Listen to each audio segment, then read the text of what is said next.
ଜୟଗୁରୁ ଜୟଗୁରୁ। ସଂଘ ସେବକ ଷଷ୍ଠ ଭାଗ ଚତୁର୍ଥ ସଂଖ୍ୟା ପ୍ରଶ୍ନ ଉତ୍ତର। ଭକ୍ତି ଲାଭ କରିବାକୁ ହେଲେ ସାଧାରଣ ଲୋକେ ଭଗବାନଙ୍କ ଶରଣ ଗ୍ରହଣ କରିବାର ବିଧି, କିନ୍ତୁ ଜ୍ଞାନୀ ଗୁରୁଙ୍କ ଶରଣ ଗ୍ରହଣ କରି ତାଙ୍କ ଉପଦେଶ ଅନୁସାରେ ଯେଉଁ କର୍ମ କରାଯାଏ ତାହା ହିଁ ସ୍ୱଧର୍ମାଚରଣ ବୋଲି କଣ ଶାସ୍ତ୍ରକାରମାନେ ନିର୍ଦ୍ଦେଶ ଦେଇଛନ୍ତି? ସ୍ୱଧର୍ମାଚରଣ ଓ ଆତ୍ମସଂଯମ ସମ୍ବନ୍ଧରେ ଶ୍ରୀମଦ୍ ଭାଗବତ କିଛି ପଢ଼ା ହେଇଥିଲା ଗଲା ଥରକ, ତାକୁ ମଝିରୁ ପଢ଼ୁଛି। ଶୌଚଂ ତପସ୍ତିତିକ୍ଷାଞ୍ଚ ମୌନଂ ସ୍ୱାଧ୍ୟାୟ ମାର୍ଜବଂ ବ୍ରହ୍ମଚର୍ଯ୍ୟଂ ଅହିଂସାଞ୍ଚ ସମତଂ ଦ୍ୱନ୍ଦ୍ୱ ସଂଗୟୋ। ଏହି ଶ୍ଲୋକର ଟୀକାକାର ଶ୍ରୀମଦ୍ ଶ୍ରୀଧର ସ୍ୱାମୀ ଲେଖିଛନ୍ତି, ତଦନନ୍ତର ବାହ୍ୟାଭ୍ୟନ୍ତର ଶୌଚ ଅର୍ଥାତ୍ ମୃତ୍ତିକା ଓ ଜଳ ଦ୍ୱାରା ବାହ୍ୟ ଶୌଚ ଏବଂ ଦମ୍ଭ ମାନାଦି ପରିତ୍ୟାଗ ଦ୍ୱାରା ଆନ୍ତରିକ ଶୌଚ ଅଭ୍ୟାସ କରିବ। ତତ୍ପରେ ତପଃ ଅର୍ଥାତ୍ ତିତିକ୍ଷା ଅର୍ଥାତ୍ କ୍ଷମା, ମୌନ ଅର୍ଥାତ୍ ବୃଥା ବାକ୍ୟର ଅନୁଚ୍ଚାରଣ, ସ୍ୱାଧ୍ୟାୟ ଅର୍ଥାତ୍ ଅଧିକାରାନୁରୂପ ବେଦ ପାଠ କରିବାକୁ ଯତ୍ନ କରିବ। ଏହାପରେ ସରଳତା, ତତ୍ପରେ ବ୍ରହ୍ମଚର୍ଯ୍ୟ ଅର୍ଥାତ୍ ଋତୁକାଳରେ ସୋଦାର ନିୟମାଦି ଋତୁଷୁ ସୋଦାର ନିୟମାଦି ପାଳନ କରିବାକୁ ହେବ। ଏହାପରେ ଅହିଂସା ଅର୍ଥାତ୍ ପ୍ରାଣୀମାନଙ୍କର ଅନିଷ୍ଟ ଚିନ୍ତା ନ କରିବା ଏବଂ ସୁଖ ଦୁଃଖ ଆଦି ଦ୍ୱନ୍ଦ୍ୱ ଭାବ ସହ୍ୟ କରିବାର ଉପାୟ ଶିକ୍ଷା କରିବାକୁ ହେବ।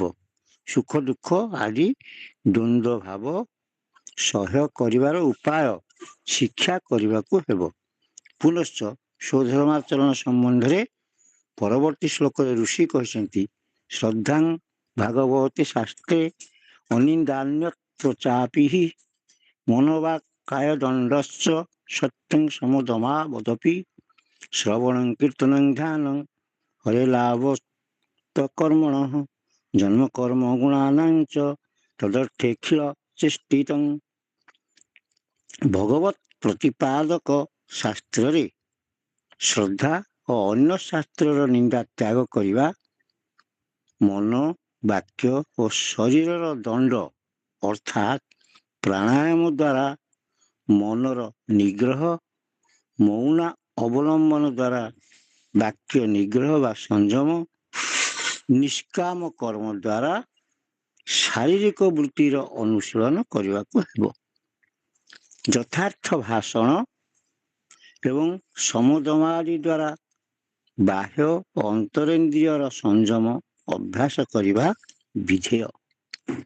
ପୁନଶ୍ଚ ଶ୍ରୀହରିଙ୍କ ଜନ୍ମ, କର୍ମ ଓ ଗୁଣାବଳୀ ଶ୍ରବଣ କୀର୍ତ୍ତନ ଏବଂ ତାଙ୍କ ଧ୍ୟାନ ଓ ତାଙ୍କରି ଉଦ୍ଦେଶ୍ୟରେ ସମସ୍ତ କର୍ମ ସାଧନ କରିବା ଉଚିତ। ପୁନରାୟ ଋଷି କହିଛନ୍ତି, ଇଷ୍ଟଂ ଦତ୍ତଂ ତପୋଜପ୍ତଂ ମୃତଂ ଯଜା ନୃଚଂ ପ୍ରିୟଂ ଦାରାନ୍ ଗୃହାନ୍ ସୁତାନ୍ ପ୍ରାଣାନ୍ ଯତ୍ ପରସ୍ମୈ ନିବେଦନଂ। ଏହା ଟୀକାରେ ଶ୍ରୀମଦ୍ ଶ୍ରୀଧର ସ୍ୱାମୀ ଲେଖିଛନ୍ତି, ଇଷ୍ଟ ଅର୍ଥାତ୍ ବିଷ୍ଣୁଙ୍କ ପ୍ରୀତିଜନକ କର୍ମ। ଦତ୍ତ ଶବ୍ଦରେ ବିଷ୍ଣୁ ଏବଂ ବୈଷ୍ଣବମାନଙ୍କୁ ଦାନ, ତପସ୍ୟା ଅର୍ଥ ଏକାଦଶୀ ପ୍ରଭୃତି ବ୍ରତ ପାଳନ, ଜପ ଅର୍ଥ ଇଷ୍ଟମନ୍ତ୍ର ଜପ, ବୃତ୍ତି ଅର୍ଥ ସଦାଚାର ପ୍ରତିପାଳନ। ତତ୍ପରେ ନିଜର ଯାହା ପ୍ରିୟ ସେ ସମସ୍ତ ଭଗବାନଙ୍କ ଠାରେ ନିବେଦନ କରିବା ଉଚିତ। ଏବଂ କୃଷ୍ଣା ତୃଣାଥେଷୁ ମନୁଷ୍ୟେଷୁ ଚ ସୌହୃଦଂ ପରିଚର୍ଯ୍ୟା ଚୋ ଭୟଃ ମହତ୍ସୁ ନୃଷୁ ସାଧୁଷୁ। ଉପରୋକ୍ତ ଭାବରେ କୃଷ୍ଣ ଭକ୍ତଙ୍କ ସହିତ ସଦ୍ଭାବ ରଖିବାକୁ ହେବ। କୃଷ୍ଣ ଭକ୍ତଙ୍କ ସହିତ ସଦ୍ଭାବ ରଖିବାକୁ ହେବ ଏବଂ ସ୍ଥାବର ଜଙ୍ଗମାଦିଙ୍କ ପରିଚର୍ଯ୍ୟା, ବିଶେଷତଃ ମନୁଷ୍ୟର ପରିଚର୍ଯ୍ୟା, ମନୁଷ୍ୟ ମଧ୍ୟରେ ପୁଣି ଯେଉଁମାନେ ସ୍ୱଧର୍ମଶୀଳ, ତନ୍ମଧ୍ୟରୁ ବିଶେଷ କରି ସାଧୁ ବ୍ୟକ୍ତିଙ୍କ ପରିଚର୍ଯ୍ୟା କିପରି କରିବାକୁ ହେବ ସେ ବିଷୟ ମଧ୍ୟ ଗୁରୁଦେବଙ୍କ ଠାରୁ ଶିକ୍ଷା କରିବାକୁ ଯତ୍ନ କରିବା ଦରକାର। ଏ ସବୁଗୁଡ଼ା ଶିକ୍ଷା ସାପେକ୍ଷ। ଶିକ୍ଷା ନ କଲେ କେହି କିଛି କରିପାରିବେ। ଭଗବତ ଭକ୍ତଙ୍କ ସଙ୍ଗ ଲାଭ ହେଲେ ସେମାନଙ୍କ ସହିତ କିଭଳି ବ୍ୟବହାର କରିବାକୁ ହୁଏ, ଭଗବତ ଭକ୍ତଙ୍କ ସଙ୍ଗ ଲାଭ ହେଲେ ସେମାନଙ୍କ ସହିତ କିଭଳି ବ୍ୟବହାର କରିବାକୁ ହୁଏ, ଏ ବିଷୟରେ ଗୁରୁଗୃହରେ କିପରି ଶିକ୍ଷାଦାନର ବ୍ୟବସ୍ଥା ଥିଲା ସେ ସମ୍ବନ୍ଧରେ ପୁନରାୟ ଋଷି କହୁଛନ୍ତି। ପରସ୍ପରାନୁକଥନଂ ପାବନଂ ଭଗବତ୍ ଯଶଃ ମିଥୋ ରତି ମିଥସ୍ନୁଷ୍ଣି ନିବୃତ୍ତି ମିଥ ଆତ୍ମନଃ। ଅନ୍ତରର ଭଗବତ ଭକ୍ତଙ୍କ ସଙ୍ଗ ଲାଭ ହେଲେ ଭଗବାନଙ୍କର ପବିତ୍ର ମହିମ କଥା ପରସ୍ପର କଥୋପକଥନ କରିବାକୁ ପଡ଼ିବ।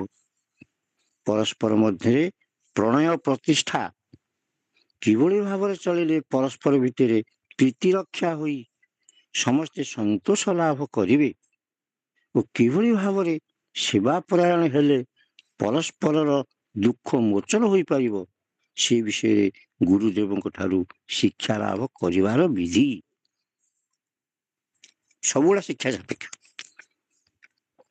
ଉପରୋକ୍ତ ଭାବରେ ଭାଗବତ ଧର୍ମ ଶିକ୍ଷା କରି ଏବଂ ତଦ୍ୱାରା ପ୍ରାପ୍ତ ପ୍ରେମ ଭକ୍ତି ସହକାରେ ନାରାୟଣ ପରାୟଣ ହୋଇ ଏହି ସଂସାରରେ ରହି ମଧ୍ୟ ଦୁସ୍ତର ମାୟାକୁ ଅତିକ୍ରମ କରିହେବ।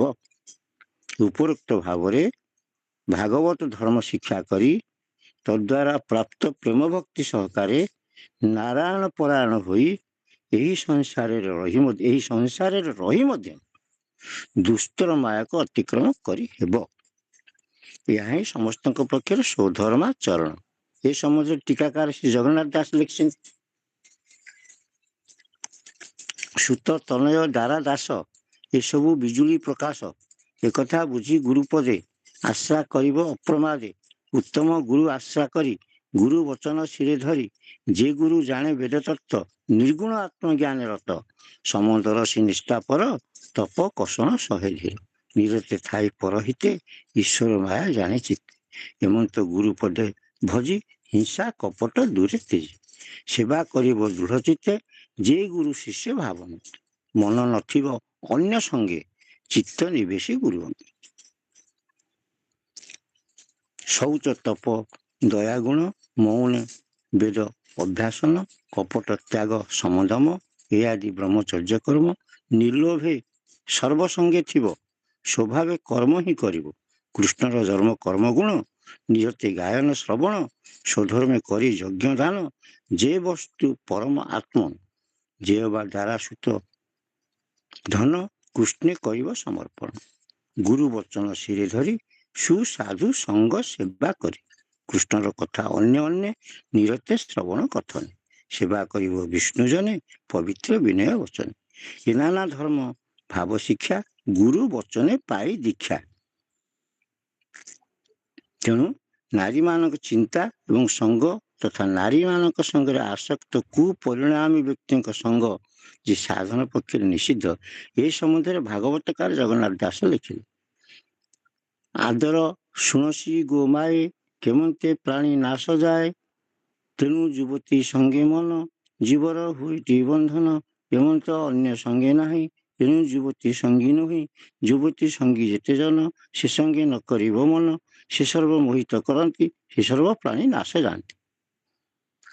ତେଣୁ ପାଠକମାନେ ସମସ୍ତ ଦିଗରୁ ବିଚାର କରି ନିଜ ଜୀବନରେ ଶ୍ରୀ ଗୁରୁଦେବଙ୍କ ଶରଣ ଗ୍ରହଣ ପୂର୍ବକ ଆତ୍ମସଂଯମ ପଥରେ ଗତି କରିବେ। ପୁରୁଷମାନେ ନାରୀମାନଙ୍କୁ ଯେଉଁ ଭାବରେ ଦେଖିବେ, ନାରୀମାନେ ମଧ୍ୟ ପୁରୁଷମାନଙ୍କୁ ସେହି ଦୃଷ୍ଟିରେ ଦେଖି ସାଧନ ପଥରେ ଅଗ୍ରସର ହେବେ। এই ପ୍ରଶ୍ନ ସରିଲା। ଆଉ ଗୋଟେ ପ୍ରଶ୍ନ ପଢି ଦଉଛି, ତାପରେ ସଙ୍ଗୀତ ପ୍ରାର୍ଥନା ବୋଲି। ପ୍ରଶ୍ନ ଶୁଣିଲା, ଖାଲି ପ୍ରଶ୍ନଟା ପଢି ଦଉଛି। ବୈଦିକ ଏବଂ ପୌରାଣିକ ଯୁଗରେ ଗୁରୁକୁଳ ଶିକ୍ଷା ପ୍ରଥା ଥିବାରୁ ଗୁରୁକୁଳରେ ରହି ସମସ୍ତେ ଗୁରୁ ସେବା ମାଧ୍ୟମରେ ବ୍ରହ୍ମଚର୍ଯ୍ୟ ବ୍ରତ ପ୍ରତିପାଳନ କରିବାକୁ ସମର୍ଥ ହୋଇପାରୁଥିଲେ। ବ୍ରହ୍ମଚର୍ଯ୍ୟରେ ସୁପ୍ରତିଷ୍ଠିତ ହେବା ପରେ ଶ୍ରୀଗୁରୁଙ୍କ ନିର୍ଦ୍ଦେଶରେ ସମାବର୍ତ୍ତନ କରି ସଂସାର କ୍ଷେତ୍ରରେ ପ୍ରବେଶ ପୂର୍ବକ ଆଦର୍ଶ ଗୃହସ୍ଥ ଭାବରେ ଜୀବନଯାପନ କରି ସଂସାର ଭୋଗ ମଧ୍ୟରେ ଥାଇ ମଧ୍ୟ ତ୍ୟାଗର ସାଧନା କରିପାରୁଥିଲେ। ଗୁରୁଗୁରୁ ସମାବର୍ତ୍ତନ କନଭୋକେସନ। ବର୍ତ୍ତମାନ ଯୁଗରେ ସେ ପ୍ରଥା ନାହିଁ। ଶାସ୍ତ୍ର ବିଧି ଅନୁସାରେ ବର୍ତ୍ତମାନ ଯୁଗରେ ସେହି ଗୁରୁଙ୍କ ନିର୍ଦ୍ଦେଶରେ ବ୍ରହ୍ମଚର୍ଯ୍ୟ ବ୍ରତ ପ୍ରତିପାଳନ କରି ସିଦ୍ଧି ଲାଭ କରିଥିବାର ଦୃଷ୍ଟାନ୍ତ ଅଛି କି? ଯାହା ପ୍ରଶ୍ନର ଉତ୍ତର ଆସନ୍ତାକାଲି ପଡ଼ିବ। ସଙ୍ଗୀତ ପରିବେଷଣ। ଜୟ ଗୁରୁ। ଜୟଗୁରୁ।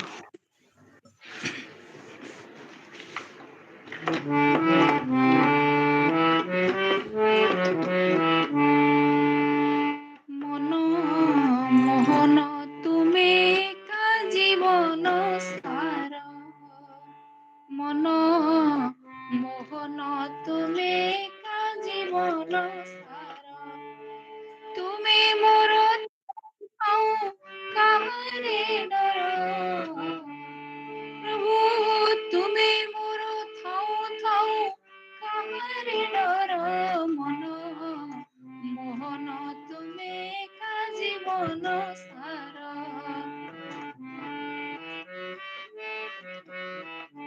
ଉଡ଼ିଗଲେ ପଥ ମୁହିଁ ନିୟତ ତୁମେ ମଣାଇ, ଉଡ଼ିଗଲେ ପଥ ମୁହିଁ ନିୟତ ତୁମେ ମଣାଇ, ଲୁହ ଭରା ଆଖି ମୋର ପୋଛି ଦିଅ ବାର ବାର, ଲୁହ ଭରା ଆଖି ମୋର ପୋଛି ଦିଅ ବାର ବାର, ମନ ମୋହନ ତୁମେ କା ଜୀବନ ସାର।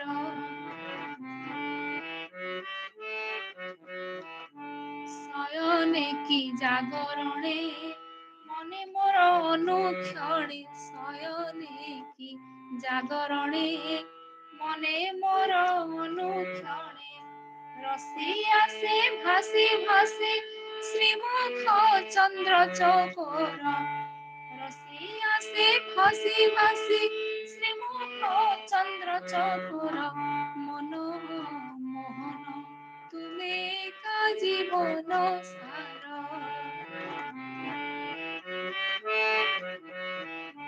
ପଲକ ବିଚ୍ଛେଦ ହେଲେ ସହି ନ ପାରଇ ତିଳେ, ପଲକ ବିଚ୍ଛେଦ ହେଲେ ସହି ନ ପାରଇ ତିଳେ, ବାତୁଳ ସମାନ ମୁଝେ ଖୋଜି ବୁଲେ ସଂସାର, ବାତୁଳ ସମାନ ମୁଝେ ଖୋଜି ବୁଲେ ସଂସାର, ମନ ମୋହନ ତୁମେ କା ଜୀବନ ସାର।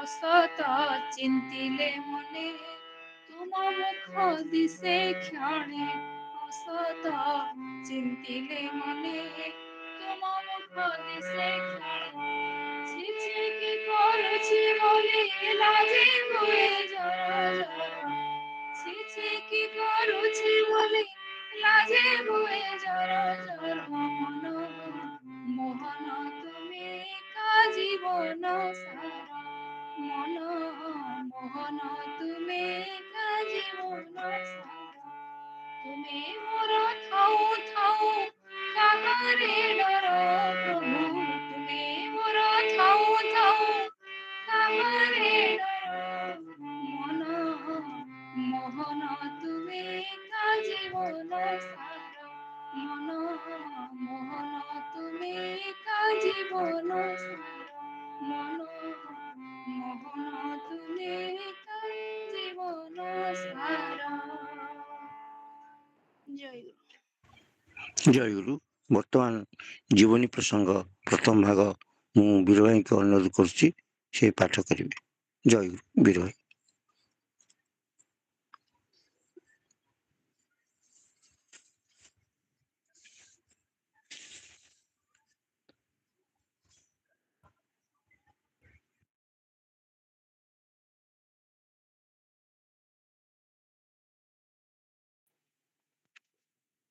ଜୟଗୁରୁ।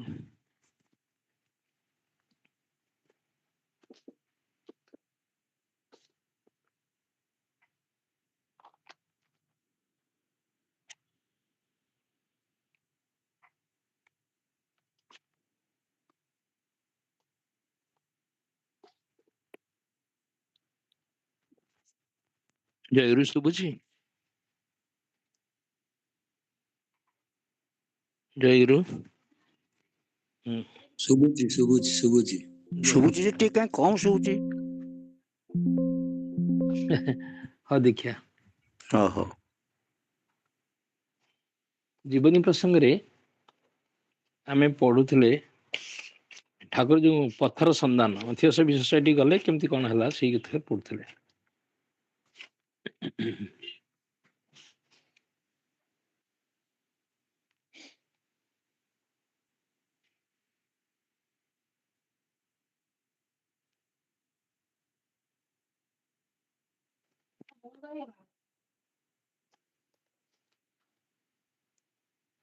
ନଳିନୀକାନ୍ତ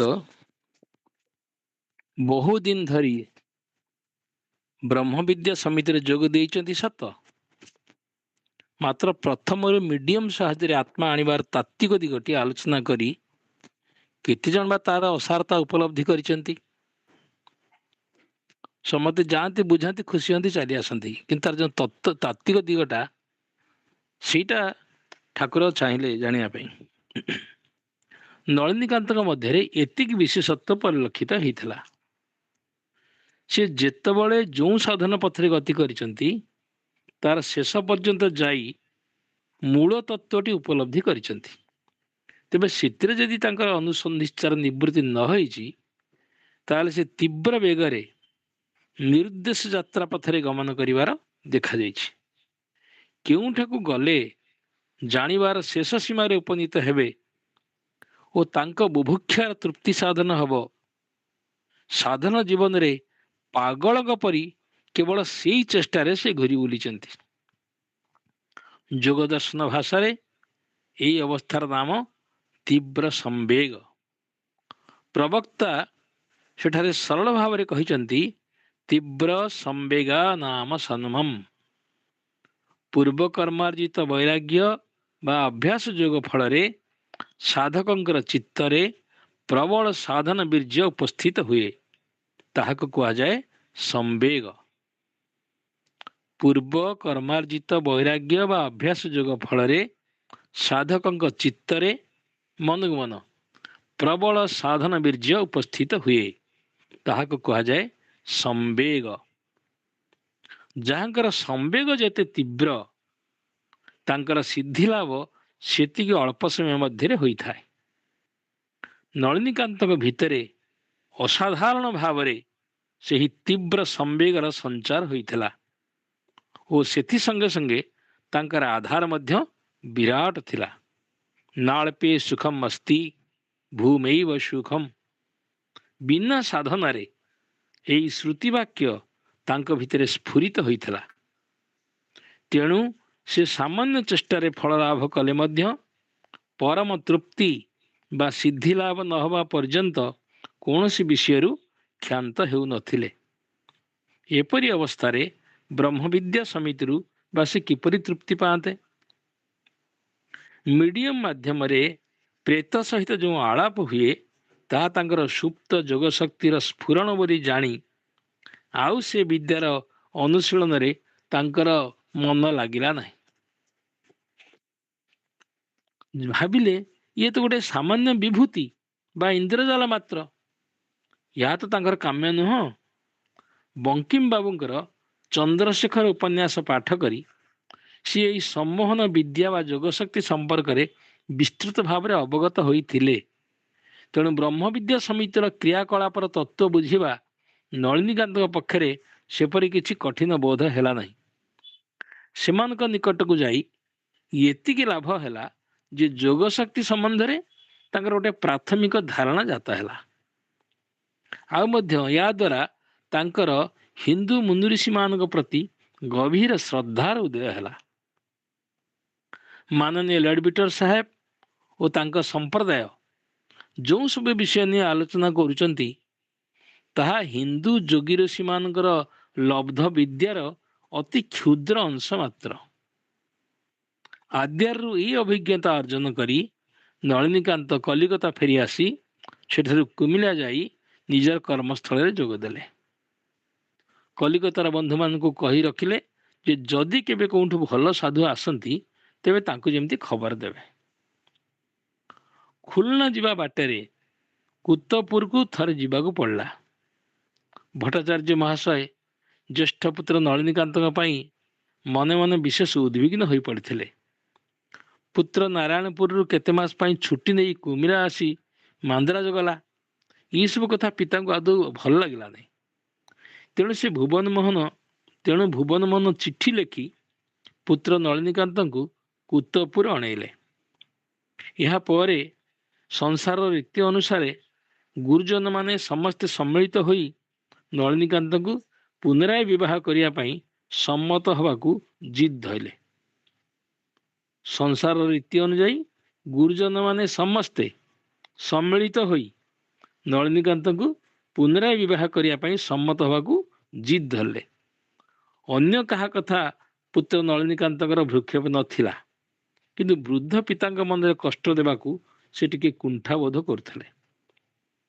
ପିତାଙ୍କ ସହିତ ଆଲୋଚନା କରି ସେ ବୁଝିଲେ ଯେ ବୃଦ୍ଧ ଭୁବନ ମୋହନ ପୁଅର ସଂସାର ତ୍ୟାଗର ସମ୍ଭାବନାରେ ଅତିରିକ୍ତ କାତର ହୋଇପଡ଼ିଛନ୍ତି। ଅତି କାତର ଭାବରେ ପିତା କହିଲେ, ବାବା, ମୋ ସୁଖ ସୁବିଧା ଦେଖିବା ପାଇଁ କେହି ନାହାନ୍ତି। ଏଇ ବୃଦ୍ଧ ବୟସରେ ତୁ ମୋତେ ଛାଡ଼ିଯିବୁ ନାହିଁ। ତୋର ମା ଚାଲିଗଲା, ପୁଣି ତୁ କ'ଣ ଦଗା ଦେଇ ଚାଲିଯିବୁ? ପୁଅକୁ ବିବାହ ଦେବାର ପ୍ରସ୍ତାବ ତାଙ୍କୁ ସଂସାରରେ ଆବଦ୍ଧ କରିବା ବ୍ୟତୀତ ଆଉ କିଛି ନୁହଁ। ନଳିନୀକାନ୍ତ ଏଠାରେ ବିଷମ ସମସ୍ୟାରେ ପଡ଼ିଗଲେ। ସଂସାର କରିବାକୁ ତାଙ୍କ ମନ ଏକାବେଳକେ ଅନିଚ୍ଛୁକ, କିନ୍ତୁ ସଂସାର ତ୍ୟାଗ ବା କେମିତି କରୁଛନ୍ତି? ସିଏ ଚାଲିଗଲେ ବୃଦ୍ଧ ପିତାଙ୍କର ଯେ ବିଶେଷ କଷ୍ଟ ହେବ ତା ମଧ୍ୟ ମିଥ୍ୟା ନୁହଁ। କେବଳ ପିତାଙ୍କ ନିମିତ୍ତ ସେ ଚାକିରି ଛାଡ଼ି ପାରୁନଥାନ୍ତି। ପିତା ଯେପରି ଦାରିଦ୍ର୍ୟ କଷ୍ଟ ଭୋଗ ନ କରନ୍ତି, ପୁତ୍ର ହୋଇ ସେହି ପଥ ସୁଗମ କରିବା ଏକାନ୍ତ କର୍ତ୍ତବ୍ୟ। ତେବେ କ'ଣ ପିତାଙ୍କ ମନୋନ୍ତୁଷ୍ଟି ନିମିତ୍ତ ପୁଣି ତାଙ୍କୁ ବିବାହ କରିବାକୁ ପଡ଼ିବ? ଦୁଇ ଦିଗ କଥା ଭାବି ସେ ନୀରବରେ ବସି ରହିଲେ। ଆତ୍ମୀୟମାନେ ବୁଝିନେଲେ ଯେ ନଳିନୀକାନ୍ତଙ୍କର ବିବାହ କରିବାରେ ସେପରି କିଛି ଆପତ୍ତି ନାହିଁ। ସେମାନେ ପାତ୍ରୀ ଅନୁସନ୍ଧାନରେ ଲାଗି ପଡ଼ିଲେ। ଏଥର ବୋହୂଟି ଯେମିତି ରାଣୀଠାରୁ ଅଧିକ ସୁନ୍ଦରୀ ହେବ, ସେଇ ଆଶା ରଖି ପାତ୍ରୀ ଅନ୍ୱେଷଣ କରିବାରେ ଲାଗିଲେ। ଏଣେ ଜଣେ ଆତ୍ମୀୟ ବନ୍ଧୁଙ୍କ ଗୃହକୁ ନିମନ୍ତ୍ରଣ ଖାଇ ଯିବା ବେଳେ ତାଙ୍କର ସଂକଳ୍ପ ସ୍ଥିର ହୋଇଗଲା, ନା, ଆଉ କେବେ ସଂସାର କରିବେ ନାହିଁ। ଏଥରକ ପାଇଁ ଏହି ଆଲୋଚନାର ଇତି କରିବାକୁ ହେବ। ଖାଇ ବସିଲା ବେଳେ ପତ୍ରରେ ଯେତେବେଳେ ପାୟସ ଦିଆଗଲା, ସେ ଦେଖିଲେ ଯେ ତା ମଧ୍ୟରେ ଗୋଟାଏ ମଲା ପିମ୍ପୁଡ଼ି। ଏହା ଦେଖି ସେ ବିବେକ ଦଂଶନରେ ଅସ୍ଥିର ହୋଇ ପଡ଼ିଲେ। ନିଶ୍ଚୟ ମିଠା ଖାଇବାକୁ ଯାଇ ବିଚରା ପିମ୍ପୁଡ଼ିଟି ଚିନି ସହିତ ମିଶିଥିଲା। ପରେ ପାୟସରେ ପଡ଼ି ଏହାର ପ୍ରାଣ ଗଲା, ଅଥବା ପାୟସ ଖାଇବାକୁ ଯାଇ ପ୍ରାଣ ହରେଇଛି। ଏତିକିରେ ନଳିନୀକାନ୍ତଙ୍କର ପ୍ରାଣ ଉତ୍ତେଜିତ ହେଇ ଉଠିଲା। ଠିକ୍ କଥା ତ। ଏମିତି ଭାବରେ ମନୁଷ୍ୟ ସୁଖ ଆଶାରେ ସଂସାର କରି ଅତର୍କିତ ଭାବରେ ପ୍ରାଣତ୍ୟାଗ କରିବା ତ ବିଚିତ୍ର ନୁହଁ। ମୁହଁରେ କାହାକୁ କିଛି ନ କହି ସେ ଗୁରୁଜନମାନଙ୍କ ଠାରୁ ବିଦାୟ ନେଇ କର୍ମସ୍ଥଳକୁ ଚାଲିଗଲେ। ଭାବିଲେ, ପାତ୍ରୀ ଦେଖା ଚାଲୁଥାଉ। ସେମାନେ ଯେତେବେଳେ ପ୍ରକୃତ ଭାବରେ ବିବାହ ଲଗ୍ନ ସ୍ଥିର କରିବେ, ସେତିକି ବେଳେ ମୁଁ ଚିରଦିନ ପାଇଁ ସଂସାର ତ୍ୟାଗ କରି ପଳେଇଯିବି। ବାପା ଟିକେ ମନରେ କଷ୍ଟ କରିବେ ସତ, ମାତ୍ର ମୋର ଉପାୟ କ'ଣ? ଯଦି ଏ ମଧ୍ୟରେ ମୋର ମୃତ୍ୟୁ ହୁଅନ୍ତା, ତେବେ କ'ଣ ସେମାନେ ଶୋକ କରନ୍ତେ ନାହିଁ? ମୃତ୍ୟୁ ଉପରେ ଯେପରି କାହାର କ୍ଷମତା ନାହିଁ, ମୋ ଗୃହତ୍ୟାଗ ମଧ୍ୟ ସେଇ ମରଣ ସହିତ ସମାନ। ମୁଁ ତ ଇଚ୍ଛା କରି ଗୃହତ୍ୟାଗ କରୁନାହିଁ। ମୋର ନିୟତି ମୋତେ ସନ୍ନ୍ୟାସ ପଥକୁ ଆକର୍ଷଣ କରି ନେଇଯାଉଛି। ମୁଁ ଏବେ କରିବି କ'ଣ? ନଳିନୀକାନ୍ତ କୁମିରାରୁ ଫେରି ଆସିଲେ ସତ, କିନ୍ତୁ କାମ ଦାମରେ ତାଙ୍କ ମନ ନଥିଲା। ଧନାର୍ଜନରେ କୌଣସି ଉତ୍ସାହ ପରିଲକ୍ଷିତ ହେଲା ନାହିଁ। ଭାବିଲେ, ମଝିଆ ଭାଇ ତ କାର୍ଯ୍ୟକ୍ଷମ ହେଲାଣି, ଇଚ୍ଛା କଲେ ସିଏ ସଂସାର ଭାର ନେଇପାରିବ। ସେତେବେଳେ ମନ ହେଉଥାଏ, ମୁଁ ଯଦି ଧନାର୍ଜନ ଓ ସଂସାର ସୁଖ ଉପଲବ୍ଧିରେ ମାତି ଉଠି ନଥାନ୍ତି, ରାଣୀ ବୋଧେ ଅସମୟରେ ମୃତ୍ୟୁ ମୁଖରେ ପତିତ ହୋଇ ନଥାନ୍ତା। ମୋତେ ସୁପଥକୁ ଆନୟନ କରିବା ନିମିତ୍ତ ଭଗବାନ ତାକୁ ମୋ ଠାରୁ ବିଚ୍ଛିନ୍ନ କରି ନେଇଗଲେ। ତାଙ୍କର ଜାଗ୍ରତ ବିବେକ ଅହୋରାତ୍ର ଯେପରି ତାଙ୍କୁ କଷାଘାତରେ ଜର୍ଜରିତ କରି ପକାଉଥିଲା।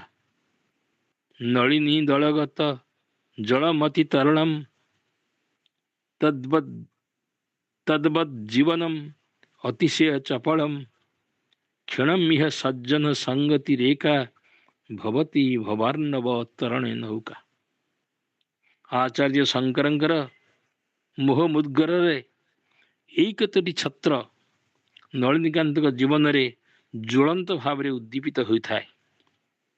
ମନ ସେତେବେଳେ କେବଳ ସାଧୁ ସଙ୍ଗ ଲୋଡୁଥାଏ। କାହା ନିକଟକୁ ଗଲେ ତାଙ୍କର ଅଭୀଷ୍ଟ ସିଦ୍ଧ ହେବ? ପରଲୋକଗତ ଆତ୍ମାକୁ ଇଚ୍ଛା ମତ ଦର୍ଶନ କରିବାର ସୁଯୋଗ ପୁଣି କିଏ ଆଣିଦେବ? କିଭଳି ମୃତ୍ୟୁକୁ ଅତିକ୍ରମ କରାଯାଇପାରିବ ସେ କୌଶଳ ପୁଣି କିଏ ଶିକ୍ଷା ଦେବ?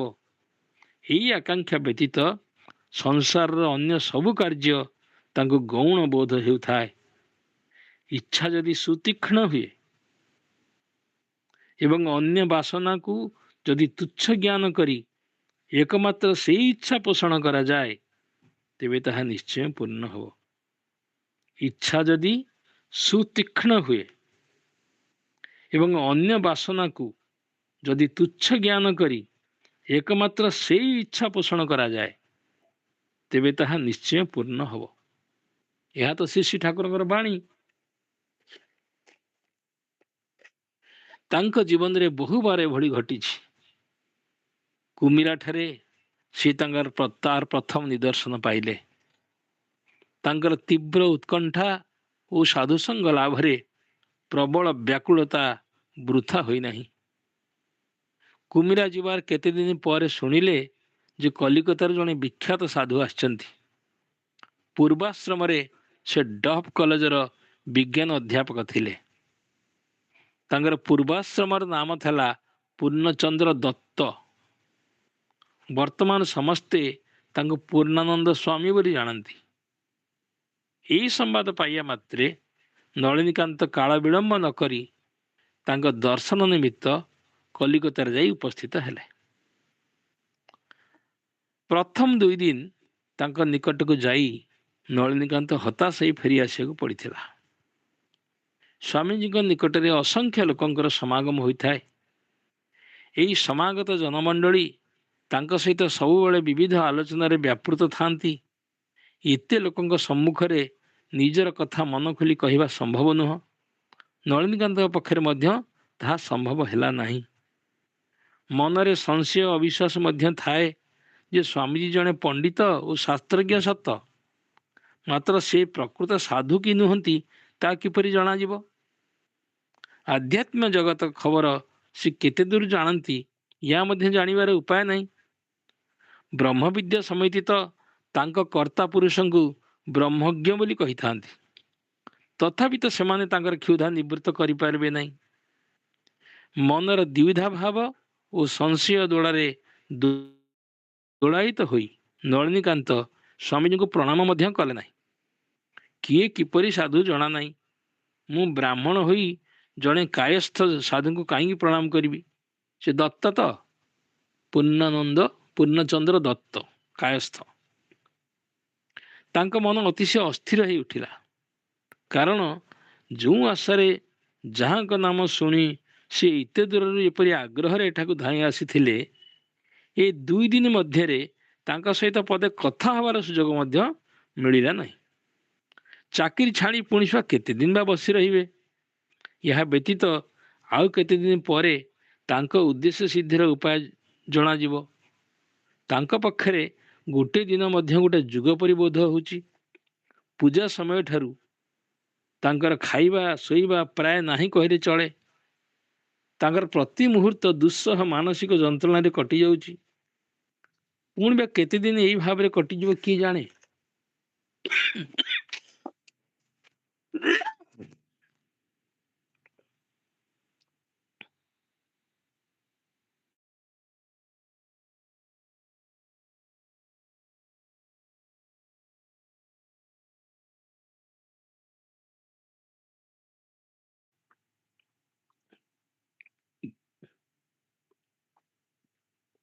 ତୃତୀୟ ଦିନ ପରେ କିନ୍ତୁ ଭଗବାନ ସହାୟ ହେଲେ। ନଳିନୀକାନ୍ତ ପୂର୍ଣ୍ଣାନନ୍ଦ ସ୍ୱାମୀଙ୍କ ନିକଟରେ ଉପସ୍ଥିତ ହୋଇ ଅନ୍ୟମାନଙ୍କ ସହିତ ବସିଲେ। ଅଳ୍ପ ସମୟ ପରେ ସ୍ୱାମୀଜୀ ଦର୍ଶକମାନଙ୍କୁ ତାଙ୍କର କାର୍ଯ୍ୟ ଅଛି ବୋଲି କହି ବିଦାୟ ଦେଲେ। ଆଉ ସମସ୍ତଙ୍କ ସହିତ ନଳିନୀକାନ୍ତ ଉଠି ଛିଡ଼ା ହେଲା ମାତ୍ରେ ତାଙ୍କ ପ୍ରତି ଲକ୍ଷ୍ୟ କରି ସ୍ୱାମୀ ପୂର୍ଣ୍ଣାନନ୍ଦ କହିଲେ, ସମସ୍ତେ ଯାଆନ୍ତୁ, କିନ୍ତୁ ତୁମେ ବସ। ତମ ସହିତ ମୋର ବ୍ୟକ୍ତିଗତ କଥା ଅଛି। ତମ ବସାଘର ତ ଅତି ନିକଟରେ। ନଳିନୀକାନ୍ତ ବିସ୍ମୟ ଉତ୍ଫୁଲ୍ଲିତ ଚିତ୍ତରେ ପୁନରାୟ ସେଠାରେ ଉପବେଶନ କଲେ। ନଳିନୀକାନ୍ତ ସ୍ୱାମୀଜୀଙ୍କର ସହିତ କେବଳ ଯେ କଥା କହିବାର ସୁଯୋଗ ପାଇଲେ ସେତିକି ନୁହଁ, ସାଧୁ ପୂର୍ଣ୍ଣାନନ୍ଦଙ୍କର ଶକ୍ତିର କିଞ୍ଚିତ ପରିଚୟ ମଧ୍ୟ ପାଇଗଲେ। ତାଙ୍କ ବସା ଯେ ନିକଟରେ ଏକଥା ସ୍ୱାମୀଜୀ ବା ଜାଣିଲେ କିପରି?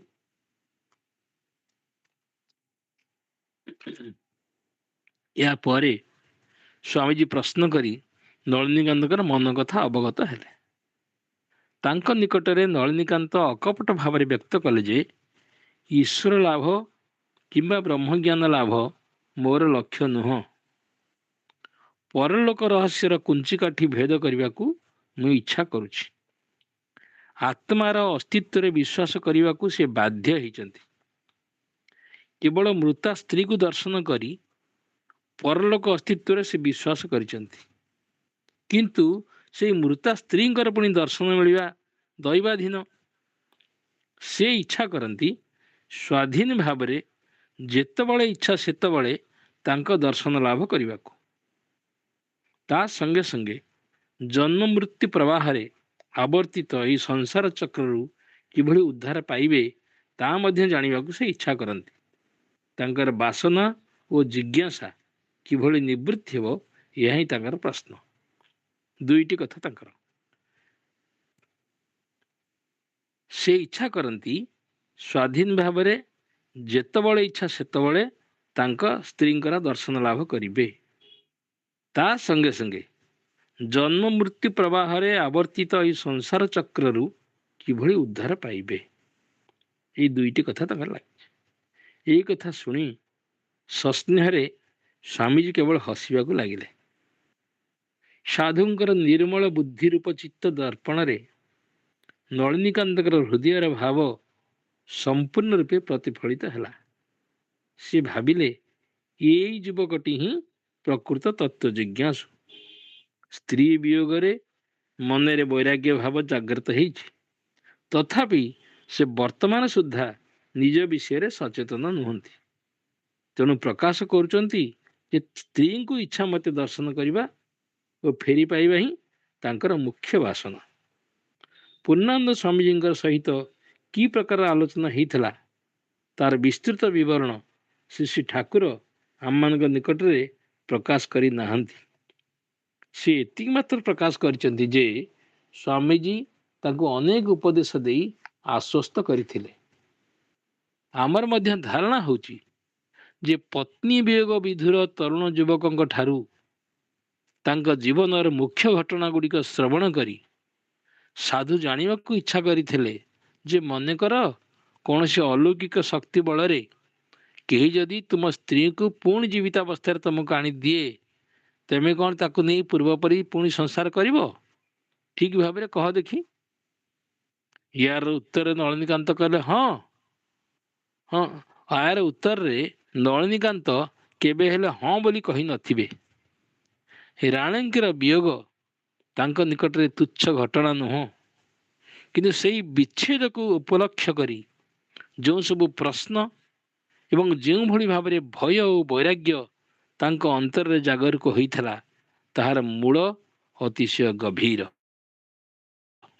ପୁଣି ସ୍ତ୍ରୀକୁ ଲାଭ କରି ପୂର୍ବ ଭଳି ସଂସାର ହେବା ବର୍ତ୍ତମାନ ଆଉ ତାଙ୍କର ଇଚ୍ଛା ନୁହଁ। ଜୀବନୀ କଥା ପ୍ରସଙ୍ଗରେ ଶ୍ରୀ ଶ୍ରୀ ଠାକୁର କାହା ନିକଟରେ କଥା ପ୍ରକାଶ କରିନଥିଲେ ମଧ୍ୟ ତାଙ୍କ ମନରେ ସ୍ତ୍ରୀଙ୍କୁ ଫେରି ପାଇବା ବ୍ୟତୀତ ଅନ୍ୟ ଗୋଟିଏ ମହାନ ବାସନା ଥିଲା। ମାୟାର କୃପା ପୁସ୍ତକରେ ବାମାକ୍ଷେପଙ୍କ ନିକଟକୁ ଯେଉଁ ଯୁବକ ଯାଇଥିଲେ ତାଙ୍କ ମୁଖରୁ ଉଚ୍ଚାରିତ ହୋଇଛି ନଳିନୀକାନ୍ତଙ୍କର ମୌଳିକ ବାସନା, ମୁଁ ଜ୍ଞାନ ଲାଭ କରିବା ପାଇଁ ଇଚ୍ଛା କରେ। ଆମର ଧାରଣା ଜୀବନରେ ଏହି ମୌଳିକ ଆକାଂକ୍ଷା ସମ୍ବନ୍ଧରେ ସ୍ୱାମୀ ପୂର୍ଣ୍ଣାନନ୍ଦଜୀ ହିଁ ତାଙ୍କୁ ଅବହିତ କରିଥିଲେ। ତାଙ୍କର ମନୋଭାବ ବୁଝି ଅବଶେଷରେ ସ୍ୱାମୀଜୀ କହିଲେ, ତୁମେ ତୁମର ଯେଉଁ ସ୍ତ୍ରୀଙ୍କୁ ପାଇବାକୁ ଇଚ୍ଛା କରୁଛ, ମୂଳତଃ ସିଏ ସେଇ ମହାଶକ୍ତିଙ୍କର ଛାୟା ମାତ୍ର। ସିଏ ହେଉଛନ୍ତି କେବଳ ସ୍ତ୍ରୀୟା ସମସ୍ତା ସକଳା ଜଗତ୍ସୁ। ଛାୟା ଲାଭ ନିମିତ୍ତ ଯେଉଁ ଶକ୍ତି ବ୍ୟୟ କରିବ, ତାହା କାୟାର ସନ୍ଧାନରେ ନିୟୋଜିତ କର। ଏତିକି କରିପାରିଲେ ମହାଶକ୍ତି ତୁମର ଆୟତ୍ତାଧୀନ ହେଇଯିବେ। ସେତେବେଳେ କୌଣସି ରହସ୍ୟ ଆଉ ତୁମର ଅଜଣା ହେଇ ରହିବ ନାହିଁ। ନଳିନୀକାନ୍ତ ନିଜକୁ ଯାହା ମନେ କରନ୍ତୁ, ସ୍ୱାମୀଜୀ ତାଙ୍କୁ ନିଜକୁ ମୁମୁକ୍ଷୁ ବୋଲି ଧାରଣା ନ କରୁଥିଲେ, ଏଭଳି ଉଚ୍ଚ କଥା ସେ ନଳିନୀକାନ୍ତଙ୍କ ଆଗରେ କେବେ ହେଲେ ପ୍ରକାଶ କରିନଥାନ୍ତି। 2 ଦିନ ପର୍ଯ୍ୟନ୍ତ ସ୍ୱାମୀଜୀଙ୍କ ସହିତ ନଳିନୀକାନ୍ତଙ୍କର ଆଳାପ ଆଲୋଚନା ଚାଲିଥିଲା। ସେ କେବଳ କହୁଥିଲେ ଯେ ମୁଁ ଜଗଜ୍ଜନନୀକୁ ପାଇବାକୁ, ଭଗବାନଙ୍କୁ ଲାଭ କରିବା ପାଇଁ କିମ୍ବା ମୁକ୍ତିମୋକ୍ଷ ଲାଭ କରିବା ନିମିତ୍ତ ଆକାଂକ୍ଷୀ ନୁହଁ। ମୋର ବାସନା ମୁଁ କିଭଳି ମୋ ସ୍ତ୍ରୀକୁ ପୁନରାୟ ଫେରି ପାଇବି। ସ୍ୱାମୀଜୀ ହସ ହସ ବଦନରେ କହିଲେ, ଭଗବାନ କିମ୍ବା ମୁକ୍ତିଲାଭ ଆକାଂକ୍ଷା ନଥିଲେ ଯେ ଆଉ କୌଣସି ବିଷୟ ପାଇଁ ସାଧନ ଭଜନର ପ୍ରୟୋଜନ ହେବ ନାହିଁ, ଏମିତି ଧାରଣା ଠିକ୍ ନୁହଁ। ଜୀବନ ରହସ୍ୟର ସମାଧାନ କରିବା ଓ ମୃତ୍ୟୁ ତତ୍ତ୍ୱ ଅଧିଗତ କରିବା ଏବଂ ମୁଁ କିଏ, କେଉଁଠୁ ଆସିଛି ଏବଂ ପରେ ବା କେଉଁଠିକି ଚାଲିଯିବି, ଏସବୁ କଥା ତ ପୁଣି ଜାଣିବାର ଅଛି। ଏଇ କଥା ଶୁଣି ସେଥିପ୍ରତି ଲକ୍ଷ୍ୟ ଦେବାକୁ ନଳିନୀକାନ୍ତ ଅମନୋଯୋଗ ହେଇନଥିଲେ। ଏହା ହିଁ ତାଙ୍କର ଆବାଲ୍ୟ ପୋଷିତ ଆକାଂକ୍ଷା। ହଁ, ସ୍ତ୍ରୀକୁ ପୁନରାୟ ପାଇବା ଏହା ଯେମିତି ସତ୍ୟ, ସେମିତି ପୁଣି ଜୀବନ ମୃତ୍ୟୁର ଗ୍ରନ୍ଥି ମୋଚନ କରିବା ମଧ୍ୟ ମିଥ୍ୟା ନୁହଁ। ବୁଝିବାକୁ ଗଲେ ରାଣୀଙ୍କୁ ଫେରି ପାଇବା ଠାରୁ ସେଇ ତତ୍ତ୍ୱ ଜାଣିବା ଯେ ତାଙ୍କର କାମ୍ୟ ଥିଲା, ଏକଥା ଅଧିକ ସତ୍ୟ ବୋଲି ଧାରଣା ହୁଏ। ତେଣୁ ଅନ୍ତରର ବ୍ୟାଧି ହୃଦୟଙ୍ଗମ କରି ସ୍ୱାମୀଜୀ ଉପଯୁକ୍ତ ଔଷଧର ବ୍ୟବସ୍ଥା କରିଦେଲେ। ଅବଶେଷରେ ସ୍ୱାମୀଜୀ କହିଲେ, ତେବେ ତୁମେ ଦୀକ୍ଷା ନିଅ ଓ ଗୁରୁବରଣ କର। ପୂର୍ଣ୍ଣାନନ୍ଦ ସ୍ୱାମୀଙ୍କର ପ୍ରତ୍ୟେକ କଥା ନଳିନୀକାନ୍ତଙ୍କର ହୃଦୟ ସ୍ପର୍ଶ କରିଥିଲା। ତାଙ୍କୁ ବିଶ୍ୱାସ କରିବା ସଙ୍ଗେ ସଙ୍ଗେ ତାଙ୍କର ବାଲ୍ୟକାଳର ସାଧୁ ବିଦ୍ୱେଷ ଭାବ ବିଦୂରିତ ହୋଇଗଲା ଏବଂ ହିନ୍ଦୁ ସନ୍ନ୍ୟାସୀ ସମ୍ପ୍ରଦାୟ ଉପରେ ଥିବା ଲୁପ୍ତ ଆସ୍ଥା ପୁନରାୟ ଫେରିଆସିଲା।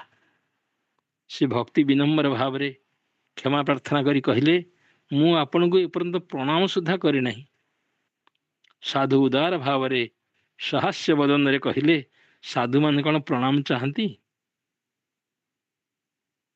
ନଳିନୀକାନ୍ତଙ୍କର ପ୍ରାଣ ସାଧକଙ୍କର ଏହି ଉକ୍ତିରେ ବିଗଳିତ ହୋଇଗଲା। ସେ ତାଙ୍କର ଶିଷ୍ୟ ହୋଇ ତାଙ୍କ ସହିତ ରହିବାକୁ ଇଚ୍ଛା କଲେ। ସାଧୁ ଉତ୍ତର କଲେ, ମୁଁ ତ ହିମାଳୟକୁ ଫେରି ଯାଉଛି। ଶ୍ରୀ ଠାକୁର ନିଜେ କହିଛନ୍ତି, ସେତେବେଳେ ମୋ ମନ ଏପରି ହୋଇଯାଇଥିଲା ଯେ ମୁଁ ବ୍ୟାକୁଳ ଭାବରେ କହିଲି, ମୋତେ ସନ୍ନ୍ୟାସ ପ୍ରଦାନ କରନ୍ତୁ। ସେ ଉତ୍ତର କଲେ, ପ୍ରଥମେ କୌଣସି ସଦ୍ଗୁରୁ ଅନ୍ୱେଷଣ କରି ତାଙ୍କ ନିକଟରୁ ବ୍ରହ୍ମଚର୍ଯ୍ୟ ଦୀକ୍ଷା ଗ୍ରହଣ କର, ପରେ ସନ୍ନ୍ୟାସ ଗ୍ରହଣ କରିବ। ଶୁଣ, ତୁମେ ଏଥର କୁମ୍ଭମେଳାକୁ ଯିବ। ସେଠାରେ ଉଚ୍ଚ ଧରଣର ସାଧୁମାନଙ୍କର ସାକ୍ଷାତ ଦର୍ଶନ ମିଳିବ। ମୁଁ ତୁମର ଗୁରୁ ନୁହଁ, ତୁମର ଗୁରୁ ନିର୍ଦ୍ଦିଷ୍ଟ ହୋଇ ରହିଛନ୍ତି। ସମୟ ହେଲେ ତାଙ୍କର ଦର୍ଶନ ମିଳିବ। ଉପଯୁକ୍ତ ଗୁରୁଙ୍କ ନିକଟରୁ ମନ୍ତ୍ର ଗ୍ରହଣ କରି ତୁମେ ଶକ୍ତି ସାଧନାରେ ପ୍ରବୃତ୍ତ ହୁଅ। ଜୟ ଗୁରୁ। ପ୍ରାର୍ଥନା ଟିକେ ବୋଲ। ଜୟ ଗୁରୁ।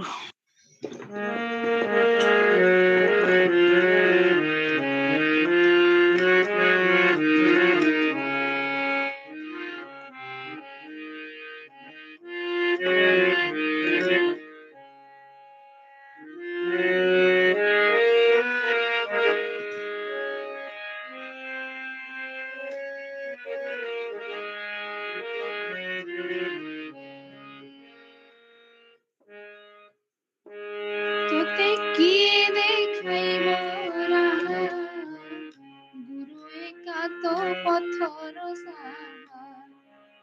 ତୋତେ କିଏ ଦେଖାଇବ ରାହା, ଗୁରୁ ଏକା ତୋ ପଥର ସାହା। ତୁଜେ ଅଜ୍ଞାନ ଅନ୍ଧ ଜନ ଗୁରୁ ମାଖିବେ ଜ୍ଞାନ ଅଞ୍ଜନ। ତୁଜେ ଅଜ୍ଞାନ ଅନ୍ଧ ଜନ ଗୁରୁ ମାଖିବେ ଜ୍ଞାନ ଅଞ୍ଜନ। ଗୁରୁ ନାମ ଧରି ହେବୁ ଭବ ପାରି, ଗୁରୁ ନାମ ଧରି ହେବୁ ଭବ ପାରି। ତୋର ଦୁଃଖେ ସେ କହିବେ ଆହା, ତୋର ଦୁଃଖେ ସେ କହିବେ ଆହା। ତୋତେ କିଏ ଦେଖାଇବ ରାହା, ଗୁରୁ ଏକା ତୋ ପଥର ସାହା। ତୋତେ କିଏ ଦେଖାଇବ ରାହା, ଗୁରୁ ଏକା ତୋ ପଥର ସାହା।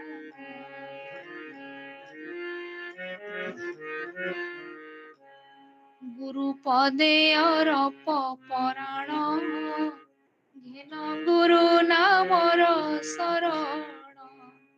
ଗୁରୁ ପଦେ ଅରପ ପରାଣ, ଘେନ ଗୁରୁ ନାମର ଶରଣ। ଅକୁଳ ସାଗରେ ନାଉରେ ଆସେନି, ଅକୁଳ ସାଗରେ ନାଉରେ ଆସେନି।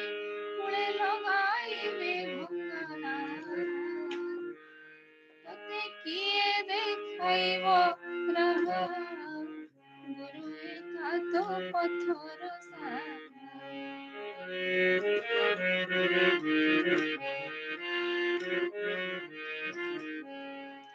ଭବ ଚଞ୍ଚଳ ପ୍ରଭଞ୍ଜନ, ସଦା ତୁଟାଇବ ତୋ ଧିଆନ। ଭବ ଚଞ୍ଚଳ ପ୍ରଭଞ୍ଜନ, ସଦା ତୁଟାଇବ ତୋ ଧିଆନ। ଗୁରୁ ଉପଦେଶ ସାର କର ମନ, ଗୁରୁ ଉପଦେଶ ସାର କର ମନ। ଦୂରେ ଘୁଚିବ ଝଞ୍ଝାଳ, ଦୂରେ ଘୁଚିବ ଝଞ୍ଝାଳ, ଦୂରେ ହଟିବ ଝଞ୍ଝାଳ। ତୋତେ କିଏ ଦେଖାଇବ ରାହା, ଗୁରୁ ଏକା ତୋ ପଥର ସାହା।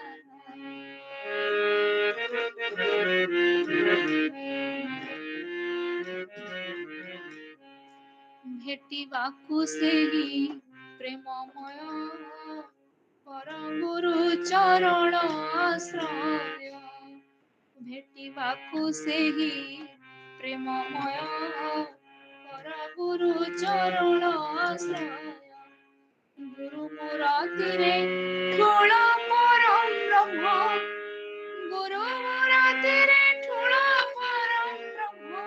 ଥରେ ନୟନ ମେଲି ତୁ ଚାଲ, ଥରେ ନୟନ ମେଲି ତୁ ଚାଲ। ତୋତେ କିଏ ଦେଖାଇବ ରାହା, ଗୁରୁ ଏକା ତୋ ପଥର ସାହା। ତୋତେ କିଏ ଦେଖାଇବ ରାହା, ଗୁରୁ ଏକା ତୋ ପଥର ସାହା। ଗୁରୁ ଏକା ତୋ ପଥର ସାହା। ଜୟ ଗୁରୁ।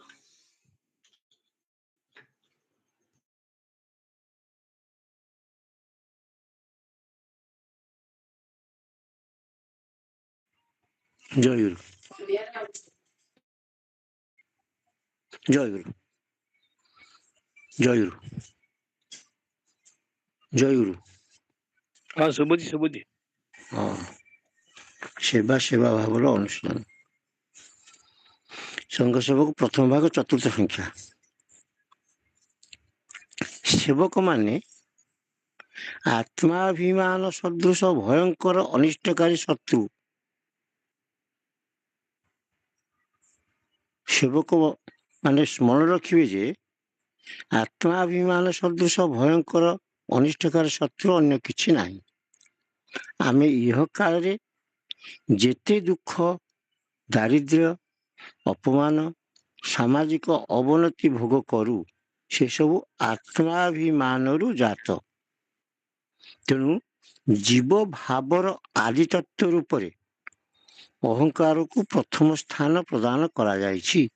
ଜୀବ ଭାବର ଆଦି ତତ୍ତ୍ୱ।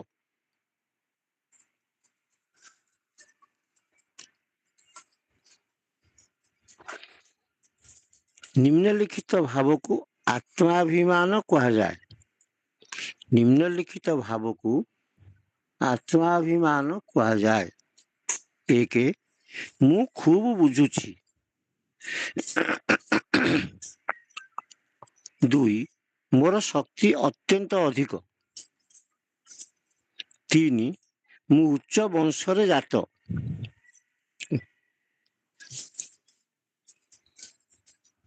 ମୁଁ ଉଚ୍ଚ ବଂଶରେ ଜାତ। 4. ମୋ ପରି ବୁଦ୍ଧିମାନ, କ୍ଷମତାବାନ, ଶ୍ରେଷ୍ଠ ମାନବ ଅନ୍ୟ କେହି ନାହିଁ। 5.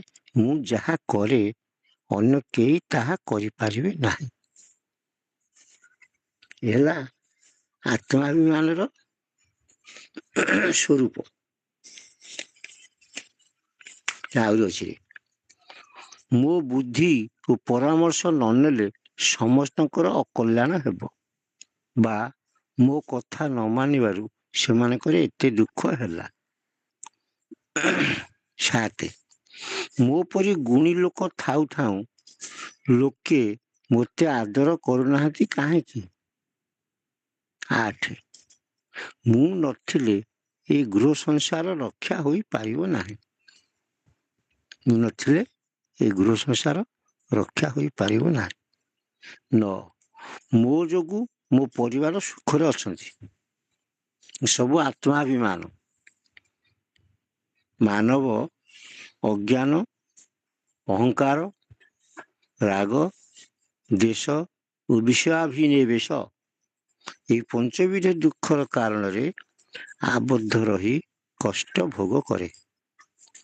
ଏହି ଦୁଃଖ ଭୋଗ ନିମିତ୍ତ ମାନବ ସର୍ବଦା ବିକ୍ଷିପ୍ତ ଭାବରେ ଅବସ୍ଥାନ କରେ। ଆତ୍ମାଭିମାନରୁ ନାନାବିଧ ଅନିଷ୍ଟ ହୋଇଥାଏ। ଏହି ଅଭିମାନ ହିଁ ଆଧ୍ୟାତ୍ମିକ କଲ୍ୟାଣ ପଥ ରୁଦ୍ଧ କରିଦିଏ। ଅଜ୍ଞ ମାନବଙ୍କ ଠାରେ ଜଡ଼ତା ରୂପରେ ଏହି ଅଭିମାନ ଆତ୍ମପ୍ରକାଶ କରେ। ତେଣୁ ଅଭିମାନକୁ ସୁରାପାନ ସହିତ ତୁଳନା କରାଯାଇଛି। ଠାକୁର ସଂଘ ସେବାର ପ୍ରବର୍ତ୍ତନ କରି ଆତ୍ମାଭିମାନ ବିନାଶର ବ୍ୟବସ୍ଥା କରିଦେଇ ଯାଇଛନ୍ତି। ତେଣୁ ଅହଂକାର ବିନାଶ ନିମିତ୍ତ ସଂଘରେ ଶୃଙ୍ଖଳା ଓ ନୀତି ନିୟମ ଆଦିର ପ୍ରବର୍ତ୍ତନ କରାଯାଇଛି। ପୂର୍ବରୁ କୁହାଯାଇଛି ଯେ ମନୁଷ୍ୟ ନିଜର ଦୁର୍ବଳତା ନିଜେ ଦେଖିପାରେ ନାହିଁ। ଏହି ବୃଥାଭିମାନ ରୂପକ ଚକ୍ରରୁ ଏକମାତ୍ର ସଦ୍‌ଗୁରୁ ମନୁଷ୍ୟକୁ ଉଦ୍ଧାର କରିପାରନ୍ତି। ଗୁରୁଙ୍କର ଶରଣ ଗ୍ରହଣ ଓ ଏକାନ୍ତ ଆନୁଗତ୍ୟ ବ୍ୟତୀତ ପ୍ରକୃତିକୁ ସଂଶୋଧନ କରାଯାଇପାରେ ନାହିଁ। କିନ୍ତୁ ମାନବ ଗୁରୁଙ୍କର ଶରଣ ଗ୍ରହଣ କଲା ପରେ ଯଦି ତାଙ୍କର ଆଦେଶ ପ୍ରତିପାଳନ ନ କରେ, ଯଦି ମାନବ ଗୁରୁଙ୍କର ଶରଣ ଗ୍ରହଣ କଲା ପରେ ଯଦି ତାଙ୍କର ଆଦେଶ ପ୍ରତିପାଳନ ନ କରେ, ତେବେ କୌଣସି ମହାପୁରୁଷ ମଧ୍ୟ ସାଧକଙ୍କୁ ଅନ୍ୟ ଉପାୟରେ ମୁକ୍ତି ଦେଇପାରିବେ ନାହିଁ। ଗୁରୁ ଶାସନ ଦ୍ୱାରା ପୂର୍ବ ପ୍ରକୃତିର ସଂଶୋଧନ କରନ୍ତି, ଆତ୍ମାଭିମାନ ନାଶ କରନ୍ତି। ଅନେକଙ୍କର ଧାରଣା କେବଳ ଗୁରୁ କୃପା ହେଲେ ଅନାୟାସରେ ସବୁ ସିଦ୍ଧ ହୋଇଯିବ। ଏକଥା ସତ୍ୟ ଯେ ଜ୍ଞାନମୂର୍ତ୍ତି ଗୁରୁଦେବଙ୍କ କୃପା ବ୍ୟତୀତ ଅବିଦ୍ୟା ବା ବନ୍ଧନ ମୋଚନ ହୁଏ ନାହିଁ। ନିଜର ସ୍ୱାଭାବିକ ଅଭିମାନରେ ଅନ୍ତର ପୂର୍ଣ୍ଣ କରି ମୁଖରେ ସଦ୍‌ଗୁରୁ ବୋଲି ଚିତ୍କାର କଲେ ଗୁରୁ କିମ୍ବା ଈଶ୍ୱରଙ୍କ କୃପା ଲାଭ ହୋଇପାରେ ନାହିଁ। ଗୁରୁ କେବେ ବାଧ୍ୟ କରି କାହାକୁ କୃପା କରନ୍ତି ନାହିଁ। ସେ ସର୍ବଦା କୃପା ପ୍ରଦାନ କରିବେ ବୋଲି ମାନବ ପଛେ ପଛେ ଘୂରି ବୁଲନ୍ତି। କିନ୍ତୁ ମାନବ ସ୍ୱଭାବ ଶକ୍ତିରେ ଆବଦ୍ଧ ହୋଇ ତାହା ଗ୍ରହଣ କରିପାରୁ ନାହିଁ। ନିଜର ସ୍ୱଭାବ ସିଦ୍ଧ ପୂର୍ବ ପ୍ରକୃତି ରୂପକ ଅଭିମାନ, ନିଜର ସ୍ୱଭାବ ସିଦ୍ଧ ପୂର୍ବ ପ୍ରକୃତି ରୂପକ ଅଭିମାନ ତ୍ୟାଗ କରି ତାଙ୍କର ଶରଣାପନ୍ନ ହୋଇ ନ ପାରିଲେ ସେ କୃପା କରନ୍ତି ନାହିଁ। ତେଣୁ ଶ୍ରୀ ଠାକୁର ବାରମ୍ବାର କହିଛନ୍ତି, ହୁଅ ମୋର ଶରଣାପନ୍ନ, ଛାଡ଼ି ସବୁ ଆଶା ବନ୍ଧନ। ଅହଙ୍କାର ବଶରେ କିମ୍ବା ନିଜର ବିଦ୍ୟା ବୁଦ୍ଧି ବଳରେ ଗୁରୁ କୃପା ଲାଭ ହୁଏ ନାହିଁ। ଗୁରୁ କେବେ ହେଲେ ଶିଷ୍ୟର ଅଧୀନରେ ବା ଶିଷ୍ୟର ମନ ଯୋଗାଇ ଚଳିପାରନ୍ତି ନାହିଁ। ନିଜର ପ୍ରକୃତି ସହିତ ବିରୁଦ୍ଧାଚରଣ ନ କଲେ କିମ୍ବା ଗୁରୁଙ୍କ ଆଦେଶ ପ୍ରତିପାଳନ ନ କଲେ ସତ୍ୟ ଲାଭ ହୁଏ ନାହିଁ। ଅର୍ଥାତ୍ ଗୁରୁ ଶିଷ୍ୟ ବୋଲି ଗ୍ରହଣ କରନ୍ତି ନାହିଁ।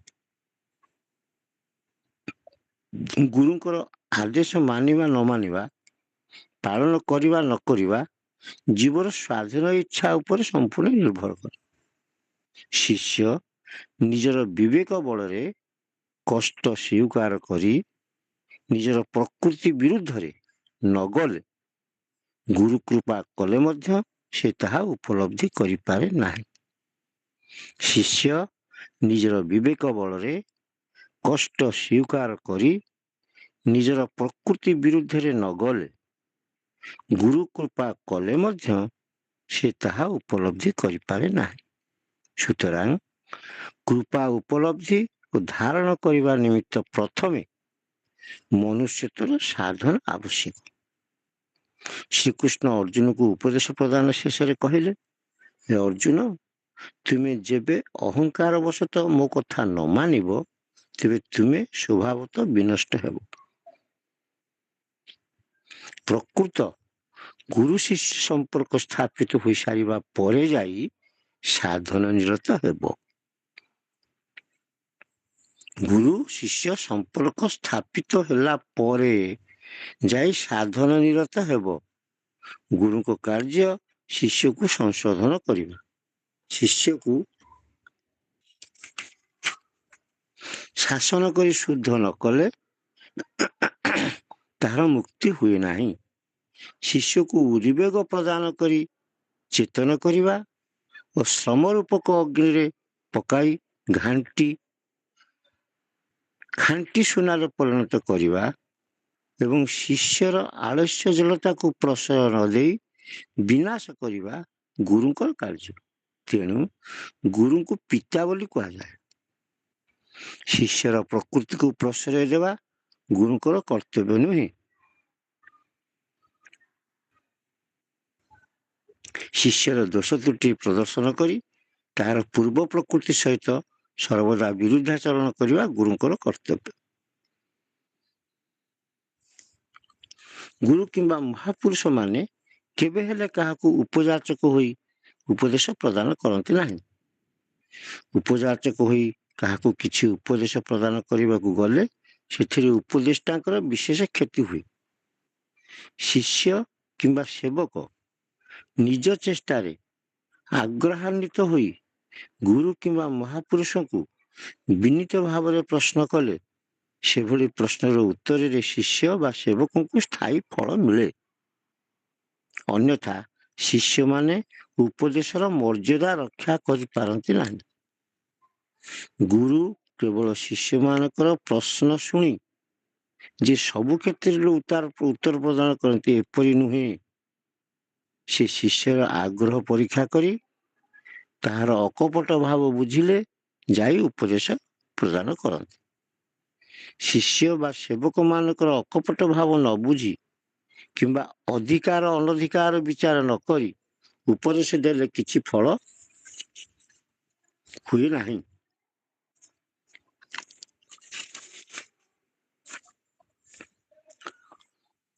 ତେଣୁ ଗୁରୁ କୃପା ଧାରଣ କରିବାକୁ ହେଲେ ଶିଷ୍ୟମାନଙ୍କର ପ୍ରଧାନ କର୍ତ୍ତବ୍ୟ ସେବା। ଗୁରୁ କୃପା ଧାରଣ କରିବାକୁ ହେଲେ ଶିଷ୍ୟମାନଙ୍କର ପ୍ରଧାନ କର୍ତ୍ତବ୍ୟ ସେବା। ପରସ୍ପର ସେବା କରିବା ହେଉଛି ଏହି ସମଗ୍ର ବିଶ୍ୱ ବ୍ରହ୍ମାଣ୍ଡର ଶ୍ରେଷ୍ଠ ଧର୍ମ। ସେବା ଧର୍ମ ବିହୀନ ମାନବର କୌଣସି ପ୍ରକାର କଲ୍ୟାଣ ହୋଇପାରେ ନାହିଁ। ସେବା ଦ୍ୱାରା ମାନବ ସବୁ ଋଣରୁ ମୁକ୍ତି ଲାଭ କରିବା ସଙ୍ଗେ ସଙ୍ଗେ ସାଧନ ମାର୍ଗରେ ଅଗ୍ରସର ହୁଏ। ତେଣୁ ଜୀବଜଗତର ସେବା ହିଁ ପ୍ରକୃତ ମନୁଷ୍ୟତ୍ୱର ପରିଚାୟକ।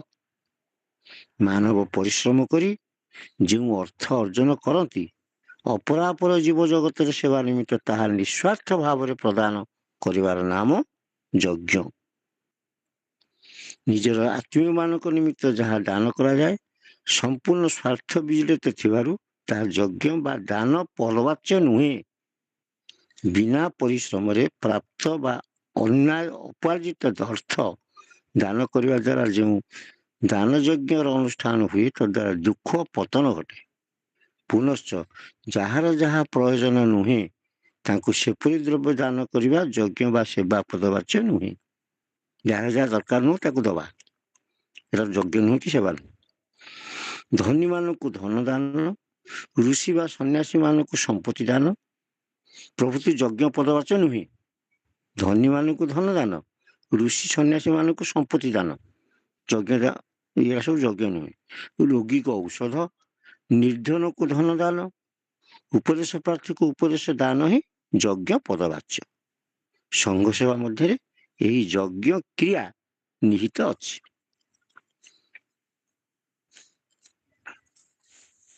ଯେଉଁମାନେ ସର୍ବଦା ପାପ ଆଚରଣ କରୁଛନ୍ତି ସେମାନେ ନିଶ୍ଚୟ ତାହାର ଶାସ୍ତି ଭୋଗ କରିବେ, କିନ୍ତୁ ଗୁରୁଦେବଙ୍କ ଶରଣ ଗ୍ରହଣ କରିବା କ୍ଷଣି ପାପର ପ୍ରାଶ୍ଚିତ ହୋଇଯାଏ। ଗୁରୁଦେବ ନାନାବିଧ ଆଦେଶ ଉପଦେଶ ଦ୍ୱାରା ଶିଷ୍ୟମାନଙ୍କର ପ୍ରକୃତିକୁ ଶୁଦ୍ଧ କରିଦିଏ, କିନ୍ତୁ ଅଜ୍ଞ ମାନବ ଯଦି ତାଙ୍କ ଆଜ୍ଞାକୁ ଅବଜ୍ଞା କଲେ କିମ୍ବା ତାଙ୍କ ପ୍ରତି ସାମାନ୍ୟ ଟିକେ ଅବଜ୍ଞା ଭାବ ପ୍ରକାଶ କରେ ତେବେ କୌଣସି ଶକ୍ତି ସେଭଳି ପାପୀକୁ ଦଣ୍ଡ ଭୋଗରୁ ରକ୍ଷା କରିପାରିବେ ନାହିଁ। ଯେଉଁମାନଙ୍କର ଦୁଃଖ ଭୋଗ କରିବାକୁ ଥିବ ସେମାନେ କେବେ ହେଲେ ଗୁରୁଦେବଙ୍କ ଆଜ୍ଞା ପ୍ରତିପାଳନ କରିବେ ନାହିଁ, ଅଧିକନ୍ତୁ ଅବଜ୍ଞା ଭାବ ପ୍ରଦର୍ଶନ କରିବେ। ଏହା ଈଶ୍ୱରଙ୍କ ବିଧି। ଜଗତରେ ଏସବୁ ବିଧିର ପ୍ରାଦୁର୍ଭାବ ଦର୍ଶନ କରି ସିଦ୍ଧ ମହାପୁରୁଷମାନେ ସହଜରେ ଲୋକାଳୟକୁ ଗୁରୁ ଭାବରେ ଆସନ୍ତି ନାହିଁ। ଆସିଲେ ମଧ୍ୟ ପ୍ରତ୍ୟକ୍ଷ ଭାବରେ ଧରା ନ ଦେଇ ଅତିଶୟ ଗୋପନ ଭାବରେ ଅବସ୍ଥାନ କରନ୍ତି। କେହି ସ୍ୱନିର୍ବନ୍ଧ ଅନୁରୋଧ ସହିତ ସେମାନଙ୍କ ବାଧ୍ୟ ରହିବ ବୋଲି ସ୍ୱୀକୃତି ପ୍ରଦାନ ନ କଲେ ସେମାନେ ଆପଣା ମନକୁ କିଛି ଉପଦେଶ ବା ଶିକ୍ଷା ଦିଅନ୍ତି ନାହିଁ। ମହାପୁରୁଷମାନେ ଅବାଧ୍ୟ ଶିଷ୍ୟଙ୍କର କୌଣସି ହିତ କରିପାରନ୍ତି ନାହିଁ। ଏହା ସବୁ ମହାମାୟାଙ୍କ ଶକ୍ତି ପ୍ରଭାବରେ ଘଟିଥାଏ। ଯେଉଁମାନେ ଶ୍ରୀ ଠାକୁରଙ୍କ ଉପଦେଶ ଅନୁସାରେ ପରିଚାଳିତ ହୋଇ ସଂଘ ସେବା କରୁଛନ୍ତି ସେମାନେ ଏହି ଦେହ ସ୍ଥିତି କାଳରେ ମୁକ୍ତିର ଆସ୍ୱାଦ ଲାଭ କରିବେ। ଏହି ଦେହ ସ୍ଥିତି କାଳରେ ମୁକ୍ତିର ଆସ୍ୱାଦ ଲାଭ କରିବେ।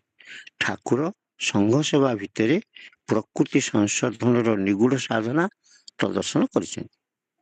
କେହି ସଂଘ ସେବା ତ୍ୟାଗ କରି ନିଜର ମନ ଖୁସିରେ ସ୍ୱତନ୍ତ୍ର ଭାବରେ ପୂଜା କରୁଥିଲେ ତାହା ଗୁରୁ ପୂଜା ମଧ୍ୟରେ ଗଣ୍ୟ ନ ହୋଇ ପ୍ରକୃତି ପୂଜା ଭିତରେ ଗଣ୍ୟ ହେବ।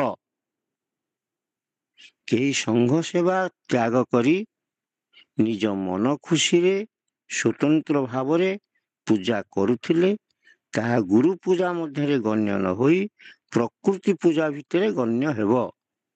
ତଦ୍ୱାରା ପ୍ରକୃତିର ସଂଶୋଧନ ହେବ ନାହିଁ। ଶ୍ରୀ ଗୁରୁ ସମସ୍ତଙ୍କ ପାଇଁ ଅଛନ୍ତି। ସେ ଯେଉଁ ପଥରେ ଗତି କଲେ ମଧ୍ୟ ଦିନେ ନା ଦିନେ ନିଶ୍ଚୟ ସତ୍ୟ ଲାଭ କରିବେ। ଯେଉଁ ପଥରେ ଗତି କଲେ ମଧ୍ୟ ଦିନେ ନା ଦିନେ ନିଶ୍ଚୟ ସତ୍ୟ ଲାଭ କରିବେ, କିନ୍ତୁ ତାଙ୍କ ବିଷୟରେ ଯେଉଁମାନଙ୍କର ଜ୍ଞାନ ନାହିଁ ବା ଯେଉଁମାନେ ତାଙ୍କ ଉପଦେଶାବାଣୀର ଅନୁଶୀଳନ କରନ୍ତି ନାହିଁ ସେମାନେ ମନୁଷ୍ୟତ୍ୱ ଲାଭ କରିପାରିବେ ନାହିଁ। ତେଣୁ ଠାକୁର କହିଛନ୍ତି ଯେଉଁମାନଙ୍କର ଧର୍ମ ଜ୍ଞାନ ନାହିଁ ସେମାନେ ପଶୁ। ଧର୍ମ ଜ୍ଞାନ ନଥିଲେ ମଧ୍ୟ ସେମାନଙ୍କର ଧର୍ମ ଅଛି। ସେହି ଧର୍ମ ପ୍ରତ୍ୟେକଙ୍କୁ ପରିଚାଳିତ କରି କ୍ରମେ କ୍ରମେ ଉନ୍ନତି ଦିଗକୁ ଆକର୍ଷଣ କରୁଛି। ସୁତରାଂ ସଂଘ ସେବା ବ୍ୟତୀତ ପ୍ରକୃତି ଜୟ ହୋଇପାରେ ନାହିଁ। ପ୍ରକୃତି ଜୟ ହୋଇ ନ ପାରିଲେ ଗୁରୁ ଲାଭ ହୁଏ ନାହିଁ। ଜୟ ସଙ୍ଗୀତ।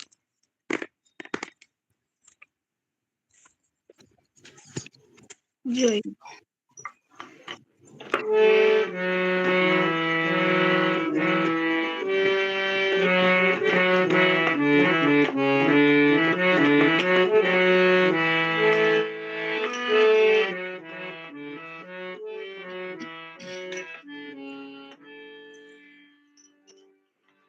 ଲୋଡୁ ତ ଯେବେ ଗୁରୁ ଆଶିଷରେ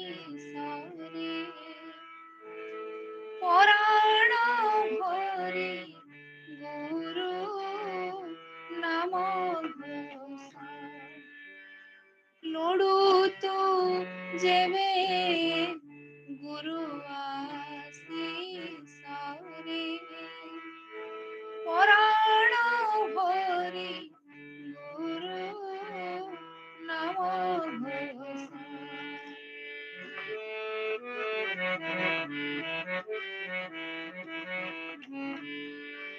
যে করে আরাধনা সে কা ভগবান যে করে আরাধনা সে কা ভগবান পিজে পারে গুরু নাম রস পিজে পারে গুরু নাম রস লোড়ু তুঝে গুরু আশিষরে পরাণ ভরি গুরু নাম ঘোষ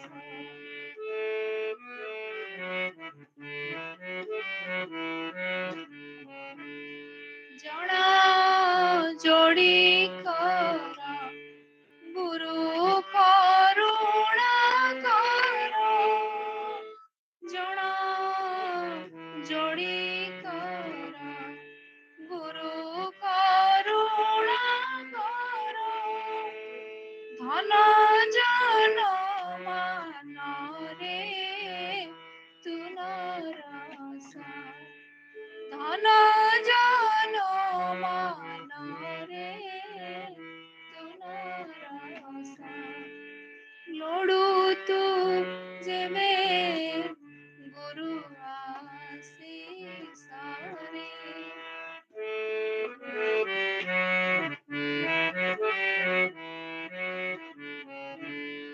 চেতনে অচেতনে শয়নে বাসপনে চেতনে অচেতনে শয়নে বাসপনে গুরু নাম ধিয়ানে তোষা গুরু নাম ধিয়ানে তোষা লোড়ু তুঝে গুরু আশিষরে পরাণ ভরি গুরু নাম ঘোষ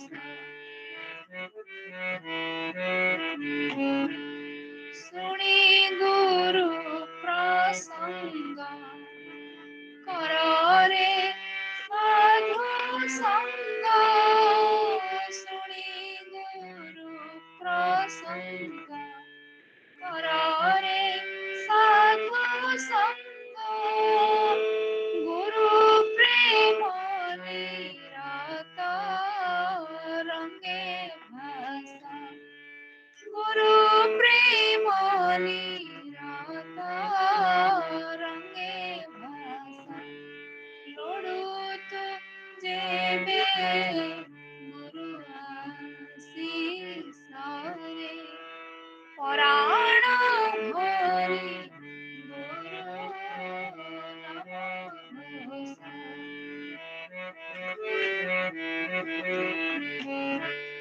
করিবে ভব পারি সেই হই নাহি করিবে ভব পারি সেই হই নাহি সেবকয়র যুগ হই দাসা সেবকয়র যুগ হই দাসা লোড়ু তু যেবে গুরু আশিষরে পরাণ ভরি গুরু নাম ঘোষ পরাণ ভরি গুরু নাম ঘোষ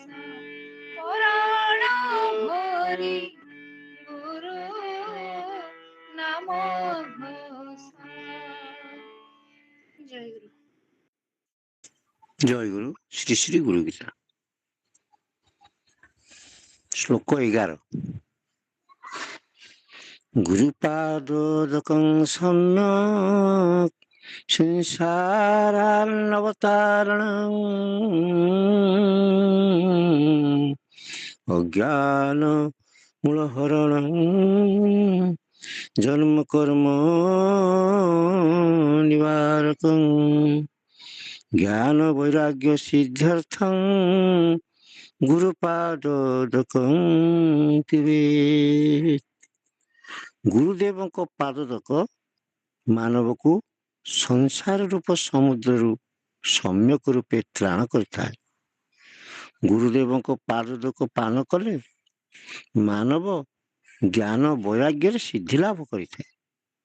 ଜ୍ଞାନ ଲାଭ ହେଲେ ଅଜ୍ଞାନର ମୂଳ ଯେଉଁ ବହୁ ଦର୍ଶନ ରୂପ ଭ୍ରାନ୍ତି ବା ଅବିଦ୍ୟା ତାହା ଅପସୃତ ହୋଇଥାଏ ଏବଂ ଐହିକ ଓ ପାରଲୌକିକ ଭୋଗ ପ୍ରତି ବିତୃଷ୍ଣା ଜାତ ହୋଇ ଭଗବତ ଅନୁରାଗ ବୃଦ୍ଧିପ୍ରାପ୍ତ ହୁଏ। ଶ୍ରୀ ଗୁରୁଦେବ ହିଁ ପ୍ରତ୍ୟକ୍ଷ ଭଗବାନ, ତାଙ୍କରି ଚରଣଦକ ହିଁ ପରମ ପବିତ୍ର ବସ୍ତୁ। ତାହା ଶ୍ରଦ୍ଧା ସହକାରେ ପାନ କଲେ ଜ୍ଞାନ ଓ ବୈରାଗ୍ୟ ସ୍ୱତଃ ଲାଭ ହୋଇଥାଏ। ଜୟ ଗୁରୁ। ଜୟ ଗୁରୁ। ସଂସାର ସାଗର କୂଳ ପୁରିଛି ସକଳ ଜଞ୍ଜାଳ। ସଂସାର ସାଗର କୂଳ ପୁରିଛି ସକଳ ଜଞ୍ଜାଳ। ଶ୍ରୀ ଗୁରୁ ଚରଣ ଉଦକ ଅଟେ ସେ ଜଞ୍ଜାଳ ତାରକ। ସେ ପାଦୋଦକ କଲେ ମାନ ଉଦୟ ହୁଏ ଦିବ୍ୟ ଜ୍ଞାନ। ଲୁଚେ ଅଜ୍ଞାନ ଅନ୍ଧକାର ଅବିଦ୍ୟା ଭ୍ରାନ୍ତି ହୁଏ ଦୂର। ଜ୍ଞାନ ବୈରାଗ୍ୟ ହୁଏ ଜାତ ସିଦ୍ଧି ଲାଭତା ସୁନିଶ୍ଚିତ। ଐହିକ ପାରତ୍ରିକ ସୁଖ ଭୋଗ ଲାଳସାରେ ବିମୁଖ। କରାଏ ଏହି ପଦ ଜଳ ମନକୁ କରଇ ନିର୍ମଳ। ଶ୍ରୀ ଗୁରୁ ସାକ୍ଷାତ ଈଶ୍ୱର ଚରଣ ଉଦକଟି ସାର। ଶ୍ରୀ ଗୁରୁ ସାକ୍ଷାତ ଈଶ୍ୱର ଚରଣ ଉଦକଟି ସାର। ପରମ ପବିତ୍ର ସେ ଜଳ ମନକୁ କରଇ ନିର୍ମଳ। ଶ୍ରଦ୍ଧା ବହି କଲେ ପାନ ଉଦିତ ହେବ ଦିବ୍ୟ ଜ୍ଞାନ। ବୈରାଗ୍ୟ ଜନ୍ମିବ ଅନ୍ତରେ ମିଳିବ ଶାନ୍ତି ଜନ୍ମାନ୍ତରେ। ବୈରାଗ୍ୟ ଜନ୍ମିବ ଅନ୍ତରେ ମିଳିବ ଶାନ୍ତି ଜନ୍ମାନ୍ତରେ। ଜୟ ଗୁରୁ।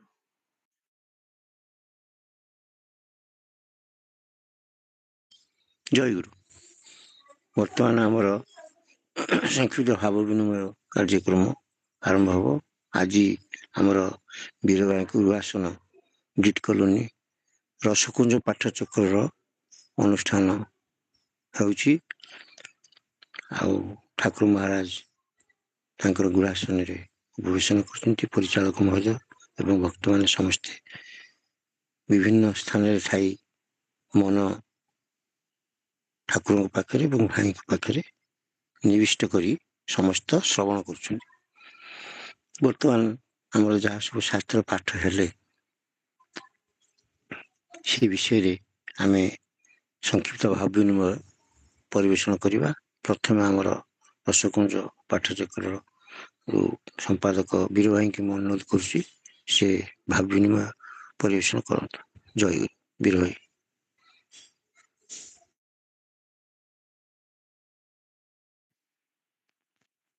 ଜୟଗୁରୁ।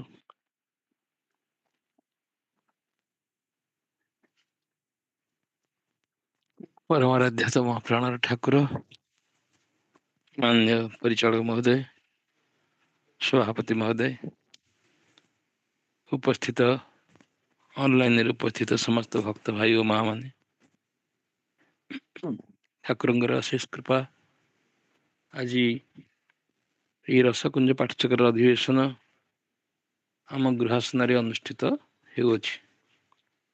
ପୂର୍ବରୁ ଆମେ ଆମ ପ୍ରିୟ ମନମୋହନ ଭାଇଙ୍କ ଗୃହାସନ ପାଇଁ ଶ୍ରୀ ଶ୍ରୀ ଠାକୁର ମହାରାଜଙ୍କୁ ନିମନ୍ତ୍ରଣ ଜଣାଇଥିଲୁ ତାଙ୍କ ପକ୍ଷରୁ, ଏବଂ ସେଇ ଆଧାରକୁ ସେଇ କଥାକୁ ଅବଲମ୍ବନ କରି ଆଜି ମଧ୍ୟ ମନମୋହନ ଭାଇଙ୍କ ଗୃହାସନରେ ଶ୍ରୀ ଶ୍ରୀ ଠାକୁରଙ୍କ ନିକଟରେ ମା ଉପସ୍ଥିତ ରହି ଯେମିତି ଆମର ରସକୁଞ୍ଜ ପାଠଚକ୍ରରେ ପୂର୍ବରୁ ଏବଂ ପରେ ଶ୍ରୀ ଶ୍ରୀ ଠାକୁରଙ୍କୁ ଭୋଗ ନିବେଦନ କରାଯାଏ, ସେମିତି ବ୍ୟବସ୍ଥା କରିଛନ୍ତି। ଏଠି ମଧ୍ୟ ନିମନ୍ତ୍ରଣ ଜନିତ ଆମେ ସାହସ କରିପାରିଲୁନୁ କିମ୍ବା କେମିତି କ'ଣ ହେବ, ଯେହେତୁ ଭାଇ ଆମର ଆମ ସ୍ଥୂଳ ଭାବରେ ଆମ ପାଖରେ ନାହାନ୍ତି, ତେଣୁ ଆମେ ଏଇ ଗୃହାସନରେ ସେ ବ୍ୟବସ୍ଥା କରିଥିଲୁ। ଆଉ ମା ମଧ୍ୟ ସେ ବାବଦରେ କରିଛନ୍ତି ଏବଂ ସେ ଉପସ୍ଥିତ ରହି ଅଧିବେଶନରେ ଯୋଗ ଦେଇଛନ୍ତି। ଆମର ଆଜି ଶାସ୍ତ୍ର ପାଠରେ ଠାକୁରଙ୍କର ଉପଦେଶ ଏ କର୍ମ ସମ୍ପର୍କରେ କହିଲେ। କର୍ମ ଆମକୁ ଜନ୍ମ ମରଣ ତିଆରି କରେ। ସେ ଯଦି କର୍ମ କଲେ ଗୁଣ ସୃଷ୍ଟି ହେବ, ଗୁଣ ସୃଷ୍ଟି ହେଲେ ପୁଣି ନୂଆ ସେ ଗୁଣ କ୍ଷୟ ପାଇଁ ପୁଣି କର୍ମ କରିବାକୁ ପଡ଼ିବ। ଏଇ ଯେଉଁ ଧାରା ଆମର ଚାଲିଛି ସେଇଟାକୁ କହନ୍ତି ସେଇ ଗୁଣଟା ହିଁ ଆମର ଗୁଣ କ୍ଷୟ କରିବାର କୌଣସି ଉପାୟ ନାହିଁ ଜଗତରେ, ଯେଉଁଟାକ ଗୁରୁଙ୍କ ନିର୍ଦ୍ଦେଶରେ ତାଙ୍କର ନିଷ୍କାମ କର୍ମ କଲେ ଯାଇକରି ସେ ଗୁଣଟା କ୍ଷୟ ହେବ। ନହେଲେ ଯେତେ ପ୍ରକାର ବ୍ୟବସ୍ଥା ଅଛି, କର୍ମ କଲେ ଗୁଣ ହେବ, ଗୁଣ ପୁଣି ସେ ଗୁଣ ଅନୁସାରେ ପୁଣି ଜନ୍ମ ମରଣ ହେବ, ପୁଣି କର୍ମ କଲେ ପୁଣି ହେବ, ଏମିତି ଗୋଟେ ଅବିରତ କ୍ରିୟା ଏମିତି ଚାଲିଛି। ଆମର ସମସ୍ତଙ୍କର ମନେ ଅଛି ଯେ ଠାକୁର ଯେତେବେଳେ ଯଜ୍ଞେଶ୍ୱର ବିଶ୍ୱାସଙ୍କ ଘରେ ପହଞ୍ଚିଲେ, ଯଜ୍ଞେଶ୍ୱର ବିଶ୍ୱାସ ତାଙ୍କୁ ତ ସ୍ୱପ୍ନାଦିଷ୍ଟ ହେଇକିରି ତାଙ୍କୁ ଆଣିଥିଲେ, ସେ ଏତେ କଥା ତାଙ୍କ ବିଷୟରେ ଜାଣିନାହାନ୍ତି। ଯେତେବେଳେ ଗୀତା ପାଠ କରିବାର ଦେଖିଲେ, କହିଲେ ଆପଣ କ'ଣ ଗୀତା ପଢ଼ନ୍ତି? ସେ କହିଲେ ହଁ ପଢ଼େ। କହିଲେ କ'ଣ ଗୁରୁ ବତେଇଛନ୍ତି ବୋଲି ପଢ଼ିଛନ୍ତି ନା ମନକୁ ମନ ପଢ଼ୁଛନ୍ତି? ନା ନାଇଁ ଗୁରୁ ବତେଇଛନ୍ତି। ନା ମୁଁ ବି ଗୀତା ପଢ଼ୁଥିଲି, ମୁଁ ଯେତେବେଳେ ଜାଣିଲି ଯେ ଯାତା ସେହି ଧ୍ରୁବ ମୃତ୍ୟୁ ଧ୍ରୁବ ଜନ୍ମ ମୃତ୍ୟୁ, ସେ ମଣିଷ ଜନ୍ମ ହେଲେ ମରିବ, ମଲେ ପୁଣି ଜନ୍ମ ହେବ, ଆଉ ତାହେଲେ ଏତେ ପାଠ କାହିଁ ପଢ଼ିବି? ସେଇଠି ଠାକୁର ସେ କଥାଟା କହିଥିଲେ। କହିଲେ ଗୁରୁ କୃପାରୁ ଯେତେବେଳେ ଜାଣିବ ଯେ ମଣିଷ ଯିଏ ଜନ୍ମ ହେଉଛି ସେ ମରୁଛି, କିନ୍ତୁ ଯିଏ ମରୁଛି ସେ କିନ୍ତୁ ଯିଏ ଜନ୍ମ ହେଉନାହିଁ ତାର ମରଣ ନାହିଁ। ଗୁରୁ କୃପାରୁ ଏଇ ଜ୍ଞାନଟା ଲାଭ ହୁଏ। କହିଲା ଏତେ କଥା ଏତେ ଅଛି, ତାହେଲେ ତମେ ଥିବ, ମୁଁ ଟିକେ ଆସିବେ କଥାବାର୍ତ୍ତା ଏ ବିଷୟରେ ଡିଟେଲ ହେବା। ସେଇ କଥାଟା ମୌଳିକ କଥାଟା ହେଉଛି ସେତିକି। ଗୁରୁଙ୍କ ଆଦେଶରେ ତାଙ୍କ କର୍ମ କଲେ, ସେ ଯେଉଁ ନିଷ୍କାମ କର୍ମ କରିବେ, ସେ ନିଷ୍କାମ କର୍ମରେ ଗୁଣ ଆଉ ତିଆରି ହେବ ନାହିଁ। ନହେଲେ ଯେତେ କର୍ମ କରିବ ସେଥିରେ ଗୁଣ ତିଆରି ହେବ। ଗୁଣକୁ ନ ଛାଡ଼ିକିରି କଥା ନାହିଁ। ଗୁଣ କହିଲେ ଆମର ବାହିକ ଭାବରେ ସତ୍ୟ ରଜ ତମ ଗୁଣ ବୋଲି କହୁଛୁ, କିନ୍ତୁ ସେ ଯିଏ ରହୁଛି ଆତ୍ମାରେ ଯେଉଁ ଜିନିଷଟା ରହୁଛି, ସେ ଗୁଣଟା ସେ ହେଉଛି ତାର ଅରିଜିନାଲ DNA। ସେ ତାର ରହୁଛି, ତାର ପୂର୍ବ କର୍ମଫଳ ତାର ଯେତେ ଅଛି ତାକୁ ମାନେ ଫରୱାର୍ଡ଼ କରି ଆଣୁଛି, ଫଲୋଅପ୍ କରୁଛି, ପୁଣି ଯେତେ କର୍ମ କରୁଛି ତାର କ୍ଷୟ ହେଉଛି, ସେଥିରୁ ମାଇନସ୍ କରୁଛି, ଏମିତି ଗୋଟେ ମାଇନସ୍ ପ୍ଲସ୍ରେ ସେ ଚାଲିଥିବ। ଯଦି ସେଇ ଆତ୍ମା ଭଗବାନଙ୍କ କୃପାରୁ ସଦ୍ଗୁରୁଙ୍କର ଲାଭ କରନ୍ତି ଏବଂ ସିଏ ସଦ୍ଗୁରୁ କୃପା କରିକିରି ଆଦେଶ ଦିଅନ୍ତି, ଆଉ ସେ ଆଦେଶକୁ ଯଦି ଠିକ୍ ଭାବରେ ପାଳନ କରନ୍ତି, ତାହେଲେ ସେଥିରୁ ନିଷ୍କୃତି ମିଳିବ ଏବଂ ତାର ଆଉ ଜନ୍ମ ମରଣ ହେବ ନାହିଁ। ଠାକୁର ସେ କଥାଟା କହୁଛନ୍ତି। ଏ ସଂଘାଧିବେଶନରେ ବ୍ୟବସ୍ଥା ମୁଁ ପୂର୍ବର ଗୁରୁକୁଳ ତ ନାହିଁ, ତାର ଫଲୋ ଆମର କରାଗଲା ସଂଘ ସେବକ ଷଷ୍ଠ ଭାଗ ଚତୁର୍ଥ ସଂଖ୍ୟା, ସେଇ କଥା ସେ କହୁଛନ୍ତି। ଏ ଯାହାଙ୍କ ସାଙ୍ଗରେ ଚଳିବ, ଆଉ ତାର ମୂଳ କଥା ହେଉଛି ତମ ଭିତରେ ଯଦି ଭଗବାନଙ୍କ କୃପାରୁ ଭକ୍ତିର ସଞ୍ଚାର ହେଇଥାଏ, ତାହେଲେ ସମସ୍ତଙ୍କ ଭିତରେ ନାରାୟଣକୁ ଦର୍ଶନ କରିବ, ନାରାୟଣ ଚଳୁଛନ୍ତି ବୋଲି ମନେ କରିବ। ଏଇଟା ସମ୍ଭବ ନୁହଁ, ଗୁରୁ କୃପା କଲେ ୟା ଭିତରେ ସେଟା ସମ୍ଭବ ହବ। ଠାକୁର ଯେହେତୁ ସେ ପୂର୍ବର ଗୁରୁକୁଳ ନାହିଁ, ସେ ବ୍ୟବସ୍ଥା ମଧ୍ୟ ସମ୍ଭବ ନୁହଁ। ସଂସାରରେ ଏତେ ମାନେ ସମସ୍ୟା ଯେ ତା ଦେହରେ ଚିତ୍ତକୁ ଏଭଳି ଭାବରେ ସ୍ଥିର କରିକିରି ଯାହାଙ୍କ ସାଙ୍ଗରେ ଚଳିବ ସେ ଯେ ଭଗବାନ ଏଇ ଜ୍ଞାନ ରକ୍ଷା କରିପାରିବ, ଏଇଟା ସମ୍ଭବ ନୁହଁ ବୋଲି ତାକୁ ସରଳରେ ଆମେ କେମିତି ଜୀବନରେ ଯେଉଁଟା ସମ୍ଭବ ଯେତିକି କରିପାରିବା, ଠାକୁର ଯେଉଁ ସଂଘର ବ୍ୟବସ୍ଥା କରିଛନ୍ତି ଏବଂ ଭାଇ ତାକୁ ପ୍ରାକ୍ଟିକାଲ ଯେମିତି ପ୍ରାକ୍ଟିକାଲ ଓରିଏଣ୍ଟେସନ କରିକି ଯେମିତି କରିଛନ୍ତି, ଏ ସଂଘ କଲେ କ'ଣ କରିବ, ତାଙ୍କ ଆସନ କେମିତି ରହିବ, ତାଙ୍କ ସେବା ପୂଜା କେମିତି ହେବ, ଭାଇଙ୍କ ଆସନ କେଉଁଠି ରହିବ, ସଭାପତି କେମିତି ବସିବେ, କ'ଣ କ'ଣ ଆଲୋଚନା କରିବ, ତା ପଛକୁ ତା ପଛ ତା ପଛକୁ ତା ପଛ ଗୋଟେ ଆଲୋଚନା ପରେ ସେଇ ବିଷୟରେ ଗୋଟେ ସଙ୍ଗୀତ ଯେଉଁ ପ୍ରକାର ସେ ବ୍ୟବସ୍ଥା କରିଛନ୍ତି ଏବଂ ଯେଉଁ ଧାରା ସେ କହୁଛନ୍ତି। ଆଜି ଯେମିତି କହିଲେ ଯେ ତମର ଏଇ ଯେଉଁ ସେବା ଆଉ ସେବା ଭାବର ଅନୁସରଣରେ ଆମେ ଯେଉଁ ପାଠ କଲେ, ସଂଘ ସେବକ ପ୍ରଥମ ଭାଗର ଚତୁର୍ଥ ସଂଖ୍ୟାରେ କାହାକୁ କହନ୍ତି ଆତ୍ମ ଇଏ ଭାବଟା, କାହାକୁ କହନ୍ତି, କେମିତି ଜାଣିବ ଯେ ତମର ସେଇଟା ହେଇଛି ବୋଲି। ସେ ମନେ ମନେ ଭାବୁଥିବ ଯେ ମୋ ଛଡ଼ା କିଛି ନାହିଁ, ମୁଁ ଥାଉ ଥାଉ କ'ଣ ଅନ୍ୟମାନଙ୍କୁ ପଚାରୁଛନ୍ତି, ମୁଁ ଥାଉ ଥାଉ କ'ଣ ମୋତେ ଇଏ କରୁନାହାନ୍ତି, ମୁଁ ଦ୍ୱାରା ମୁଁ ନହେଲେ ଘର ଚଳିବ ନାହିଁ। ଏଇ ଯେଉଁ ଯେତେ ପ୍ରକାର ଆମେ ସମସ୍ତେ କିଏ କେମିତି ଜାଣିଛେ, କିନ୍ତୁ ଭାଇ ତାକୁ କେତେ ଶାସ୍ତ୍ର ଇଏ କରିକିରି କେତେ ଇଏ କରିକିରି ତାକୁ 1 2 3 4 କରିକିରି ସେ ତାକୁ କରିଛନ୍ତି। ଆତ୍ମାଭିମାନ କାହାକୁ କହନ୍ତି, ତାକୁ ପଢ଼ିଲେ ଆମେ ସମସ୍ତେ ଜାଣିବା ଯେ ସମସ୍ତେ ଗୋଟେ ଗୋଟେ ଆମେ ଆତ୍ମାଭିମାନୀ। ଦେହକୁ ଆତ୍ମା ବୋଲି ମନେ କରିଛୁ ଏବଂ ଯାହା କରୁଛୁ ଆମ ଭାବନାରେ ମୁଁ ବୟସ୍କ ଲୋକ, ମୁଁ ସିନିୟର, ମୁଁ ବହୁତ ଦିନ ହେଲା ଠାକୁରଙ୍କୁ ଜାଣିଛି, ମୁଁ ସଂଘର ଅମୁକ ଜାଣିଛି, ମୁଁ ସେ ବେଶୀ ପାଠ ପଢ଼ିଛି, ଏଇ ବିଭିନ୍ନ ପ୍ରକାରର ଆତ୍ମାଭିମାନ ଆସିକି ତୁମକୁ ଛିନଛତ୍ର କରିଦେବ। ସ୍ଥିତି ରକ୍ଷା ପାଇଁ ସେ କହୁଛନ୍ତି ଯେ ମିନିମମ୍ ଯେତିକି ଗୁରୁ ଭାଇମାନଙ୍କୁ ଭଗବତ ଜ୍ଞାନରେ ଦର୍ଶନ କରିବ। କାହିଁକି ନା ସେମାନେ ଗୁରୁ ସେବା କରିବା ପାଇଁ ଆଇଛନ୍ତି, ତେମେ ମଧ୍ୟ ଗୁରୁ ସେବା କରିବା ପାଇଁ ସେଠିକି ଯାଇଛ, ତେମେ ଯାଇଛ ତାଙ୍କ କଥା ଶୁଣିବ ଏବଂ ଯେଉଁ ଭକ୍ତମାନେ ଅଛନ୍ତି ତାଙ୍କୁ ଭଗବତ ଆଚରଣ କରିବ। ଭାଗବତ ଆଜି ସେଇ କଥା ସଂଘ ସେବକ ଯେଉଁ ଷଷ୍ଠ ଭାଗ ଚତୁର୍ଥ ସଂଖ୍ୟାରେ ଆମେ ଆଲୋଚନା କଲେ, ସେଇ କଥା ହିଁ କହୁଛନ୍ତି ଯେ ଯେତେବେଳେ ସଦ୍ଗୁରୁ ଲାଭ ହେବେ, ସଦ୍ଗୁରୁଙ୍କ ଚରଣରେ ସବୁ ସମର୍ପଣ କରି ତମ କାମ ହେଉଛି ସେ ଯେତିକି ଉପଦେଶ ଦେବେ ତାକୁ ପାଳନ କରିବା ପାଇଁ ଚେଷ୍ଟା କରିବା ଏବଂ ସେଇଆ ପାଳନ କଲେ ତାର ଗତି କ'ଣ ହେବ ସେ କଥା ଆଜି ସ୍ପଷ୍ଟ ଭାବରେ ସେ ତାକୁ ବୁଝେଇଛନ୍ତି। ଏଇ ତିନିଟା କଥା ପ୍ରାୟ ଏକା ପ୍ରକାରର କଥାଟା ସେ କହୁଛନ୍ତି ଯେ ଯେତେବେଳେ ସଂଘ ସଭାରେ, ତାପରେ କହୁଛନ୍ତି ଯେ ସଂଘ ସଭାରେ ନିଯୁକ୍ତ ରହିଲେ ଏଇ ଜନ୍ମରେ ମୁକ୍ତି ଲାଭ କରିପାରିବେ, ଏଇ ଜନ୍ମରେ ମୁକ୍ତି ଲାଭ କରିବେ। କିନ୍ତୁ ସେଇ କଥା ହେଉଛି ସେ ପ୍ରତି ଲୋକଙ୍କ ଭିତରେ ସେଇ ଠାକୁରଙ୍କୁ ଦେଖୁଥିବେ। ପ୍ରତି ସଂଘକୁ ଯିବା ମାନେ ଆମର ସବୁ ଆଗେ ବ୍ୟବସ୍ଥା ଥିଲା, ତାଙ୍କ ପାଦ ଧୋଇଦେବେ, ତାଙ୍କୁ ଆଦର କରି ବସେଇବେ, ଶ୍ରଦ୍ଧା କରି ତାଙ୍କୁ ଠାକୁରଙ୍କ କଥା କହିବେ ବା ତାଙ୍କ କଥା ଶୁଣିବେ। ମୁହଁରେ ଯେଉଁ ଭାବଟା ମାନେ କେମିତି ଗୋଟେ ବିଗଳିତ ହେଇଯାଉଥିବ, ସେ ପୁରୁଣା ଭକ୍ତମାନଙ୍କ ସାଙ୍ଗରେ ଆମେ ଯେଉଁ ଚଳିଛୁ ସେମାନଙ୍କ ସାଙ୍ଗରେ ଚଳିଲେ ଏମିତି କେମିତି ଗୋଟେ ଆପଣ ଏଇ ରାଜ୍ୟରେ ନୁହନ୍ତି ଗୋଟେ ଅନ୍ୟ ରାଜ୍ୟରେ। ଆଉ ଯେଉଁମାନେ ବିଶେଷ ଭାବରେ ପରିଚାଳକ ମହୋଦୟଙ୍କର ସଂସ୍ପର୍ଶରେ ଆସିଛନ୍ତି, ତାଙ୍କ ସଙ୍ଗ ଲାଭ ଏବଂ ତାଙ୍କ ସେଇ ସମସାମୟିକ ଭକ୍ତମାନଙ୍କର ସଙ୍ଗ ଲାଭ କରିଛନ୍ତି, ସେ ଗୋଟେ ଅଦ୍ଭୁତ ଅଦ୍ଭୁତ ମାନେ ଭିନ୍ନ ଦୁନିଆରେ ସେ ରଖିଦିଅନ୍ତି। ଯେତେବେଳେ କଥା ହୁଏ ମୋର କେତେ ମନେ ଅଛି, ଯେମିତି ଆମେ ବେଗୁନିଆ ଛକରୁ ଚାଲି ଚାଲି ଯାଉଥିବୁ, ଜଣେ ଅଧେ ଭକ୍ତ ସିଂ ଅଛନ୍ତି ଆମ ବିଶେଷ କରି କେନ୍ଦ୍ରାପଡ଼ାର ଧନୀ ଭାଇ, ଆମ ବାହାରଗଡ଼ର ଧନୀ ମାଷ୍ଟ୍ରେ, ସେମାନଙ୍କ ସାଙ୍ଗ ଯଦି ମିଳିଗଲା 3 କିଲୋମିଟର ବାଟ କ'ଣ ଯଦି ଆଉ 30 କିଲୋମିଟର ବାଟ ହୁଅନ୍ତା କି, ସେ କଥା ହେଇ ହେଇ ହେଇ ଚାଲିଥିବେ। ମୁଁ ଏଭଳି ଭଗବତ କଥାରେ ସେମାନେ ମାନେ ଆମେ ମାନେ ଗୋଟେ କେଉଁ ରାଜ୍ୟକୁ ସେ ନେଇଯାଆନ୍ତି, ତାଙ୍କ ଲୀଳା କଥା, ତାଙ୍କର ଘଟଣା କଥା, ଭାଇଙ୍କ କଥା, ଏମିତି ସବୁ କଥା ହେଇ ହେଇ ହେଇ ଯେତେବେଳେ ଯାଉ, ସେ ଅଦ୍ଭୁତ କଥା। ସେମିତି ସେଇ ଜ୍ଞାନରେ ଯେତେବେଳେ ଦେଖିବ, ସେ ସେଇଥିରେ ମଧ୍ୟ ଯେମିତି ଯାହାଙ୍କ ଭିତରେ ଭଗବାନଙ୍କୁ ଆରୋପ କରିବ, ସେ ଯେମିତି ତାଙ୍କ ଲୀଳାଟା ସେଇ ତାରି ଭିତରେ ଫୁଟି ଉଠିବ। ସେଇଟା ଗୋଟେ ଆଶ୍ଚର୍ଯ୍ୟଜନକ ଅନୁଭୂତି। ସେଇଟା ଆମର ଗୋଟେ ଗୀତ ଅଛି ଯେ ନର ବେଶେ ତୁମ ଶୁଭ ଆଗମନ ଭବେ ଲୀଳା ରୂପ ଧରେ। ଯେ ପ୍ରଭୁ କୃପା କରିକି ଯେତେବେଳେ ନର ବେଶରେ ଆସନ୍ତି ସେଟା ତାଙ୍କର ଲୀଳା ହେଇଯାଏ। ସେମିତି ଆମେ ଯେତେବେଳେ ସେଇ ଭାବରେ ଭକ୍ତି ଭାବରେ ବିଭୋର ହେଇକିରି ଭକ୍ତି ଭାବରେ ରହିକିରି ଗୁରୁଙ୍କ ସେବା କରିବା ବେଳେ ଗୁରୁ ଭାଇମାନଙ୍କର ସେବା କରିବା, ଗୁରୁ ଭକ୍ତଙ୍କର ସେବା କରିବା, ସିଏ ମଧ୍ୟ ଗୋଟେ ଦିବ୍ୟ ଆନନ୍ଦ ଦେବ।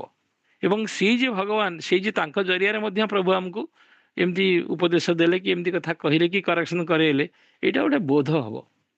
ଆଉ ସେଇଟା ଅନୁଭବର କଥା। ଏବଂ ସେଥିପାଇଁ ଠାକୁରଙ୍କର ଏଇ ବାକ୍ୟକୁ ମନେ ରଖିକିରି ଯେଉଁମାନେ ଚଳୁଛନ୍ତି ବା ଆମେ ଯଦି ଚଳିବା ପାଇଁ ଚେଷ୍ଟା କରୁଛେ, ସେଥିରେ ସେଇ ଆନନ୍ଦ ଲାଭ ହବ ଯେଉଁଟା ଜଗତରେ କୌଣସି ସାଧନ ଭଜନରେ ସେଟା ହବ ନାହିଁ।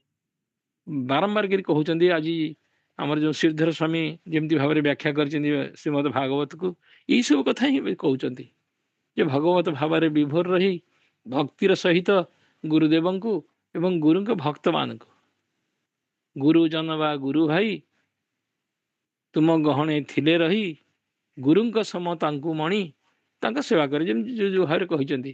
ସେଇ କଥା ଗୁଡ଼ାକ ଆମେ ବାରମ୍ବାର ଆଲୋଚନା କରିବାର ଅର୍ଥ ହେଉଛି ଆମେ କେମିତି ସେଇ କଥାଟା ଯେତେବେଳେ ଭୁଲି ଯାଉଛେ ଆମକୁ ଠାକୁର କୃପା କରି ମନେ ପକାଇ ଦେଉଛନ୍ତି ଏବଂ ସେଇଥିରେ ପୁଣି ଆମକୁ ନାଇଁ ନାଇଁ ଆମର ତ୍ରୁଟି ହେଉଛି, ଆମେ ଭକ୍ତମାନଙ୍କୁ ଏଇ ଦୃଷ୍ଟିରେ ଦେଖିବା, ଏଇ ଭାବରେ ଦେଖିବା। ଆଉ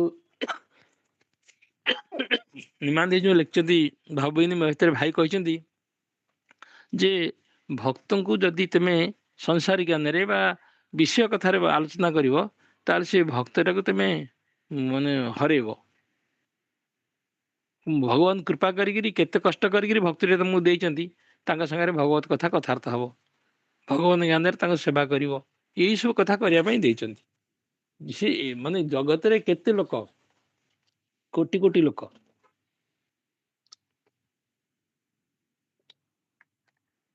ତା ଦେହରେ ଅଳ୍ପ କେତେ ଜଣ ଆମର ସଙ୍ଗସେବୀ ଯେଉଁମାନେ ଠାକୁରଙ୍କୁ ଆଶ୍ରୟ କରି ଚଳୁଛନ୍ତି। ତାଙ୍କ ସାଙ୍ଗରେ ତାଙ୍କ ସଂଖ୍ୟା ମଧ୍ୟ ଅତି ସୀମିତ। ତାଙ୍କର ସାଙ୍ଗରେ ଚଳିଲା ବେଳେ ଯଦି ସେଇ ଭାବଟା ରକ୍ଷା କରିବା ପାଇଁ ନପାରିବା, ଆମେ କେଉଁଠୁ ଭଗବାନଙ୍କୁ ପାଇବା? ଏଇସବୁ କଥାକୁ ଆଜି ଭାଗବତରେ ଯେଉଁ ଦ୍ୱାରେ ବୁଝେଇଲେ ଯେମିତି ଭାବରେ ଭାଗବତର ଉଦାହରଣ ଦେଇକି ବୁଝେଇଲେ ଏବଂ ସ୍ୱଧର୍ମାଚରଣ ଯେଉଁ କଥାଟା ଆଜି କହିଲେ, ସେଇ କଥା ଏଇ ଗୁରୁ ବାକ୍ୟ ପାଳନଟା ହେଉଛି ସ୍ୱଧର୍ମାଚରଣ। ସ୍ୱଧର୍ମାଚରଣକୁ ଯେତେବେଳେ ରାୟ ରାମାନନ୍ଦ କଥା କହିଛନ୍ତି ଭାଇ 25-26 ଭାଗ ସଂଘ ସେବକରେ ଅନ୍ୟ ପ୍ରକାର ବୁଝେଇଛନ୍ତି, କିନ୍ତୁ ଯେତେବେଳେ ଷଷ୍ଠ ଭାଗରେ ବୁଝେଇଛନ୍ତି ବ୍ରହ୍ମଚର୍ଯ୍ୟ ଏବଂ ଅନ୍ୟାନ୍ୟ କଥା କହିଲା ବେଳକୁ ସ୍ୱଧର୍ମାଚରଣ କହୁଛନ୍ତି ଗୁରୁଙ୍କର ଆଦେଶ ପାଳନଟା ହେଉଛି ସ୍ୱଧର୍ମାଚରଣ। ଏଇ ବିଷୟରେ ଆମେ ଆଜି ଅବଗତ ହେବାକୁ ସୁଯୋଗ ପାଇଲେ। ତାପରେ ଆମେ ତ ଆଜି ଠାକୁରଙ୍କର ଲୀଳା ଯେଉଁ ଯେଉଁ ପରିସ୍ଥିତି ଦେଇକିରି ଯେଉଁ ପ୍ରକାରେ ସେ ତାଙ୍କର ସାଧନାର ଜିଦ୍ ମନୋଭାବ ନେଇକିରି ଭଗବାନଙ୍କୁ ପାଇବେ ବା ମାଆଙ୍କୁ ପାଇଁ ସାଧନା କରିବେ, ସେଇ ଯେଉଁ ଧାରାଟା ଆମେ ଆଜି ପଢ଼ିଲେ ବହୁତ ଆନନ୍ଦମୟ ଏବଂ ବହୁତ ଭଲ କଥା ରହିଲା। ଆଉ ଭାଇମାନେ ସବୁ ଭାବ ବିନିମୟ କରି ମୁଁ ଆଉ ଅଧିକା କିଛି କହୁନି, କିନ୍ତୁ ଏଇ ଯେଉଁ କଥାଟା ସବୁବେଳେ ଆମେ ଯଦି ସ୍ମରଣ ରଖିବା ଯେ ଠାକୁର ଆମର କୃପା କରିକିରି ଆମକୁ ଆଶୀର୍ବାଦ କରିଛନ୍ତି, ଯାହାଙ୍କ ସାଙ୍ଗରେ ଆମକୁ ରଖିଛନ୍ତି ସିଏ ହେଉଛନ୍ତି ସେଇ, ଏବଂ ଯଦି କେହି ନଥିବେ ଠାକୁର ହିଁ ଅଛନ୍ତି, ଏଇ ଭାବନାରେ ଆମେ ଯଦି ରହିବା ତାହେଲେ ସିଏ କେମିତି ଭାବରେ ଯେ ଲୀଳା କରୁଛନ୍ତି, ଭବେ ଲୀଳା ରୂପ ଧରେ ନର ବେଶେ ତୁମ ଶୁଭ ଆଗମନ, ସେଇ କଥାଟା ଯେତେବେଳେ ପଢ଼ିଯେ ମୋର କଳ୍ପନା ହାରେ ଗୋଟେ ଗୀତ ଆମର ଅଛି, ସେଇ କଥାଟା ହେଲେ ଆମେ ଜାଣିପାରିବା ପ୍ରକୃତରେ ଜଗତରେ କେହି ନଥିଲେ ମଧ୍ୟ ଠାକୁର କୃପା କରି ଆମକୁ ଆଶ୍ରୟ ଦେଇଛନ୍ତି ଏବଂ ଆମେ ତାଙ୍କର ଆଶ୍ରିତ। ଇଏ ହେଉଛି ଜୀବନରେ ସବୁଠୁ ବଡ଼ ଲାଭ। ଆଉ ସେତିକି କଥା ସ୍ମରଣ ଥିଲେ ଆମର ସଂସାରରେ କେତେ ସୁଖ ଦୁଃଖ, କେତେ ବିପଦ ଆପଦ ସେ କିଛି ଜଣାପଡ଼ିବ ନାହିଁ, ଆମେ ବି ଅନୁଭବ କରିପାରିବା ନାହିଁ। ତମେ ଅଛ ବୋଲି ମୁଇଁ ସିନା ଅଛି, ତୁମେ ପ୍ରାଣମୟ ତେଣୁ ମୁଁ ବଞ୍ଚିଛି, ଏଇ ଭାବନା ଆମ ଭିତରେ ସବୁବେଳେ ଉଦ୍ବେଳିତ ରହିକିରି ଆମକୁ ତାଙ୍କ ପାଖକୁ ସମୀପକୁ ନେଇଯାଉଥିବ। ସିଏ ହେଉଛନ୍ତି ନିତ୍ୟ ଆଉ ସବୁ ଅନିତ୍ୟ। ଏଇ ବୋଧ ଠାକୁରଙ୍କ କୃପାରୁ, ଏ ଶାସ୍ତ୍ର କୃପାରୁ, ଭକ୍ତ ସଙ୍ଗରେ ଆମର ଏଇ ଭାବ ଯେମିତି ଜାଗ୍ରତ ହଉ, ଏତିକି ଠାକୁରଙ୍କ ଚରଣରେ ପ୍ରାର୍ଥନା। ଭାବ ବିନିମୟରେ ଯାହା ତ୍ରୁଟି ରହିଲା ଏଥିପାଇଁ ଠାକୁର ମହାରାଜ, ମାନ୍ୟ ପରିଚାଳନା ମହୋଦୟ ଏବଂ ସମସ୍ତ ଭକ୍ତ ଭାଇମାନଙ୍କ କ୍ଷମା କୀର୍ତ୍ତନ କରୁଛି। ଜୟ ଗୁରୁ।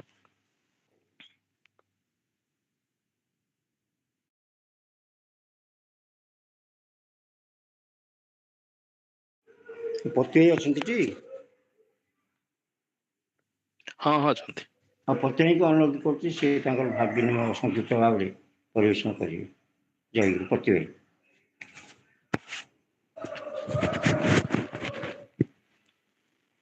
ଜୟଗୁରୁ। परमाराध्य श्री श्री ठाकुर महाराज, पूज्य परिचालक महोदय, सभापति महोदय एवं उपस्थित मोर प्रेमास्पदु भाई और माँ मैंने आज तार संघाधिवेशन समस्त शास्त्र पाठर सारांश बोधगम्य भाव प्रकाश कले। अधिका तो किसी कहबार ना विषय केवल गोटे कथा लक्ष्य करिवार कथा जे ठाकुर तत्व जिज्ञासु थिले एवं तांकर पूर्व जन्मर जो साधनार फलटा संस्कारटा रही भितर साधारण स्वल्पे ना सुखम नास्ति ये जो कथाटा आज मत कहला ये साधारण भाव में गोटे कथा कहीदेले से बुझी जाते बुझीजे ता नुह से प्रकृत तार तत्व को हृदयंगम करी ग्रहण कर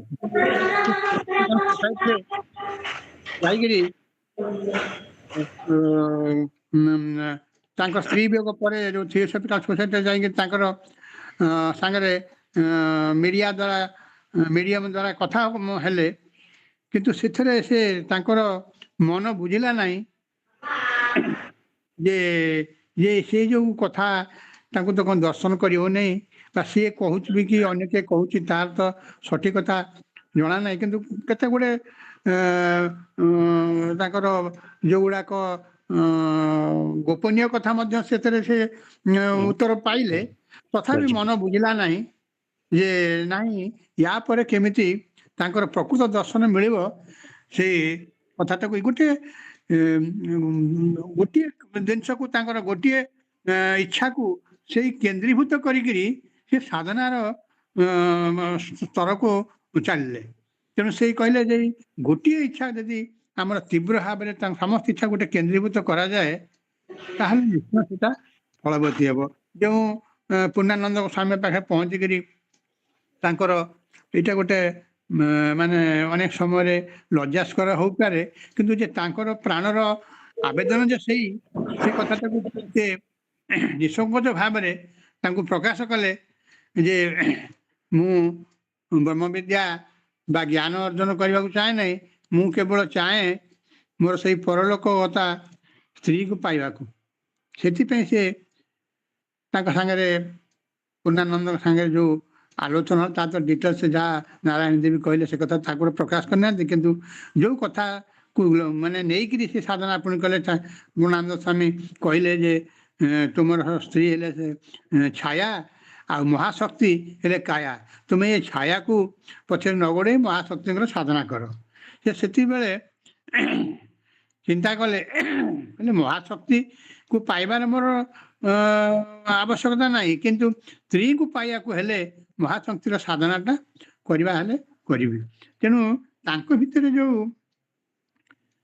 निर्मल कथाटा थिला इच्छाटा थिला से को लेकिन से साधना करी सिद्धि लाभ कले बा परे से कथार जाकि मु किए मु गुरु भाव में अवस्थान करी आसी पहुँचले ये यही गुड़िक तांकर जो संस्कार पूर्व जन्मर साधनार संस्कार तांको भितर थिला से यही जन्म से गुड़ाक क्रियाशील होकर साधन पथरे पुणी नहीं गला आउ सेवा भीरार सेवा भाव अनुशीलन जो कथा कहले से गुड़ाक आलोचना तो बेर भाई कले जे से आत्माभिमान से नाश करवा गुरुंकर काम से पूर्व प्रकृति को संशोधन करी से शिष्यर प्रकृति की ग्रहण करके चलते नहीं से पूर्व प्रकृति को जो संशोधन करती से गुरुंकर काम तेणु नूतन संस्कार अर्जन करने से व्यवस्था करती तेणु अनेक समय गुरुंकर ତାଡ଼ନା ଥାଏ ଆଉ ଲାଞ୍ଛନା ଥାଏ, ସେଗୁଡ଼ିକକୁ ମଧ୍ୟ ସହ୍ୟ କରିବା, ସହ୍ୟ କଲେ ହିଁ ସାଧନାରେ ସିଦ୍ଧି ଲାଭ କରିବ। ଠାକୁରଙ୍କ ଜୀବନରେ ସତ୍ୟାନନ୍ଦ ସ୍ୱାମୀଙ୍କ ପାଖରେ ରହି ବେଳେ ବି ମଧ୍ୟ ସେଇଭଳି ଅନେକ ଘଟଣା ଘଟେ, ସମସ୍ତେ ତାକୁ ଜାଣିଥିବେ, ତେଣୁ ସେଟାକୁ ଆଲୋଚନା କରିବାର ନାହିଁ। କିନ୍ତୁ ସେଇ ମାନେ ସଂସ୍କାରଟାକୁ କେମିତି ତ୍ୟାଗ କରିବ, ଠାକୁର ଜୀବନରେ ମଧ୍ୟ ଯାହା ଅନୁଭବ କରିଥିଲେ ସେଇଗୁଡ଼ିକ କଥାକୁ ଶିଷ୍ୟମାନଙ୍କ ଆମ ଭିତରେ ସେ ପ୍ରକାଶ କରି ଯାଇଥିଲେ। ଠାକୁର ପ୍ରତ୍ୟେକ ମାନେ ସଂସାର କ୍ଷେତ୍ରରେ, ତାଙ୍କର ଶିଷ୍ୟ ହବା କ୍ଷେତ୍ରରେ, ଗୁରୁଗିରି କରିବା କ୍ଷେତ୍ରରେ, ସବୁ ପାଖରେ ଯେଉଁ ପ୍ରାକ୍ଟିକାଲ ବାସ୍ତବ ଅନୁଭୂତି, ସେଇ କଥାକୁ ସେ ଆମ ଭିତରକୁ ପହଞ୍ଚେଇ କେମିତି ପ୍ରକୃତ ସାଧକ ଜୀବନ ଗଠନ ହେଇପାରିବ, ପ୍ରକୃତ ଆନନ୍ଦ ଅନୁଭୂତି ଲାଭ ହେଇପାରିବ, ଜୀବନରେ ପ୍ରକୃତ ଆନନ୍ଦ, ଜୀବନର ଲକ୍ଷ୍ୟଟା ପ୍ରକୃତ ଆନନ୍ଦ ଲାଭ, ସେଇଗୁଟା କେମିତି ଠିକ ଭାବରେ ଆମେ କରିପାରିବା ସେଇ କଥାକୁ ସେ ବତେଇଛନ୍ତି। ତେଣୁ ସର୍ବାଦୌ ଶେଷ କଥା କେବଳ ସେଇ ଗୁରୁଙ୍କ ଆଦେଶ ଉପଦେଶକୁ ମାନିକିରି ଚଳିବା, ନିଜର ଆତ୍ମାଭିମାନ, ନିଜ ତ ଅହଂତ୍ଵ ସବୁକିଛି ତାଙ୍କ ପାଦରେ ଦେଇ ତାଙ୍କ କଥାକୁ ଗ୍ରହଣ କରିକିରି ଚଳିବା, ସର୍ବସ୍ୱ ସମର୍ପଣ ତାଙ୍କରି କଥାରେ ଚାଲିଲେ ନିଜର ଜୀବନର ପରିବର୍ତ୍ତନ ହେବ, ଜ୍ଞାନ ଲାଭ ହେବ, ଜ୍ଞାନ ବୈରାଗ୍ୟର ସିଦ୍ଧି ଲାଭ କରିବ। ଯେଉଁ କଥା ଶେଷରେ ଗୁରୁ ଗୀତାରେ ମଧ୍ୟ ଆଜି କୁହାଗଲା, ତାଙ୍କର ଚରଣ ଯୋକ ଶ୍ରଦ୍ଧା ସହକାରେ ପାଳନ କଲେ ଜ୍ଞାନ ବୈରାଗ୍ୟ ସ୍ୱତଃ ଉପସ୍ଥିତ ହୁଏ ବା ଲାଭ ହୋଇଥାଏ। ତେଣୁ ଗୁରୁଙ୍କର ମାନେ ଶରଣାପନ୍ନ ହିଁ ଆମ ପ୍ରକୃତରେ ଆମେ ଅନେକ ଭାଗ୍ୟବାନ, ମାନେ ତାର ସେଟା ଆମେ ବୁଝିପାରୁନେ, କିନ୍ତୁ ସେଇ ଗୁରୁ କୃପା କରି ସଦ୍ଗୁରୁ ଆମ ପାଖରେ ପହଞ୍ଚନ୍ତି। ତେଣୁ କେବଳ ସେଇ ସଦ୍ଗୁରୁଙ୍କର ଯାହା ଭାଇ ହେଲେ କହିଲେ ଯେ ସ୍ୱଧର୍ମାଚରଣ ମାନେ ଗୁରୁଙ୍କ ଆଦର୍ଶରେ ଚଳିବା, ସେଇମାନେ ଜୀବନକୁ ତାଙ୍କରି ଆଦେଶ ଅନୁସାରେ ଚଳିବା ହେଲା ସ୍ୱଧର୍ମାଚରଣ। ତୁମେ ଯାହା କରିବ ସେଇ ତାଙ୍କରି ଆଦେଶ ଅନୁସାରେ କରିବ, ତାହେଲେ ନିଷ୍କାମ କର୍ମ ହେବ, ସେ ଗୁରୁଙ୍କୁ ସମର୍ପିତ କରି କରିବ। ତେଣୁ ତୁମର ଆଉ ପ୍ରାରବ୍ଧ ସଞ୍ଚୟ ହେବ ନାହିଁ। ତେଣୁ ଏ ଜୀବନଟାରେ ଆଉ ନୂତନ ସଂସ୍କାର ଲାଭ କରି ଆଉ ପୁଣି ପ୍ରାରବ୍ଧ ଯେହେତୁ ଅର୍ଜିତ ହେବ ନାହିଁ, ଆଉ ପୁଣି ନୂତନ ଜନ୍ମର ସମ୍ଭାବନା ନାହିଁ। ତେଣୁ ଏଇ ଜୀବନରେ ହିଁ ଯାହାକି ମୁକ୍ତିର ସ୍ୱାଦ ମାନେ ଚାଖିପାରିବ। ତେଣୁ ଠାକୁରଙ୍କର ଏଇ ଯେଉଁ କଥାଟାକୁ ଆମେ ସବୁବେଳେ ସ୍ମରଣ ରଖି ସେଇ ଭାବରେ ଆମର ସମ୍ପୂର୍ଣ୍ଣ ଭାବରେ ତାଙ୍କରି କଥା କେମିତି ଆମେ ସ୍ମରଣ ରଖି ସେଇ ଅନୁସାରେ ଜୀବନକୁ ପରିଚାଳିତ କରିପାରିବା, ସତଚେଷ୍ଟା ସବୁବେଳେ ଚେଷ୍ଟିତ ରହିବା। ଭୁଲ ଭ୍ରାନ୍ତି ତ ରହୁଛି, ମାନବ ସମାଜରେ ଆମେ ରହିଛେ, ଆମେ ମାନବ ଆଉ ସଂସାର ଜଞ୍ଜାଳରେ ରହିଛେ, ସେ ଭିତରେ ବି ତାଙ୍କର ତ ଠାକୁରଙ୍କର ଏଇ ମହତ୍ଵ ବାତ ଯେ ସଂସାର ଭିତରେ ରହି କେମିତି ସାଧନାରେ ସିଦ୍ଧି ଲାଭ କରି ଜୀବନଟାକୁ ଧନ୍ୟ କରିପାରିବ, ସେଇ ହିଁ ଠାକୁରଙ୍କର ମୁଖ୍ୟ କଥା। ତେଣୁ ଆରି ଭିତରେ କେମିତି ଆମେ ପ୍ରକୃତ ସ୍ଥିର ରହି ତାଙ୍କର କଥାକୁ ଗ୍ରହଣ କରି ଆମେ ଜୀବନ ନିର୍ବାହ କରିପାରିବା, ଏବଂ ଠାକୁରଙ୍କର ଏଇ ଦ୍ୱାରା ହିଁ ଏଇ ଯେଉଁ ପରିବର୍ତ୍ତନ, ସାମାଜିକ ପରିବର୍ତ୍ତନ ହେବ, ତାହା ସମ୍ଭବ ହୋଇପାରିବ। ସେଥିପାଇଁ ଆମେ ଚେଷ୍ଟିତ ହେବା, ଏତିକି ତାଙ୍କ ପାଖରେ ପ୍ରାର୍ଥନା। ତେଣୁ ଏତିକି କହି ମୁଁ ମୋର ଭାବ ବିନିମୟ ସମ୍ପନ୍ନ କରୁଛି ଏବଂ ସମସ୍ତ ଦୋଷ ତ୍ରୁଟି ନିମିତ୍ତ ସେ ଠାକୁରଙ୍କ ନିକଟରେ, ପରିଚାଳକ ନିକଟରେ, ସମସ୍ତ ଭାଇ ଓ ମାନଙ୍କ ନିକଟରେ କ୍ଷମାଭିକ୍ଷା କରୁଛି। ଜୟ ଗୁରୁ, ଜୟ ଗୁରୁ, ଜୟ ଗୁରୁ। ବିରଜୀ ଜଣେ ମା କିଏ ଅଛନ୍ତି କୁହ, କହିବେ। ବିରଜୀ ମା କିଏ ଅଛନ୍ତି ଜଣେ କୁହ। ମା କିଏ ଅଛନ୍ତି?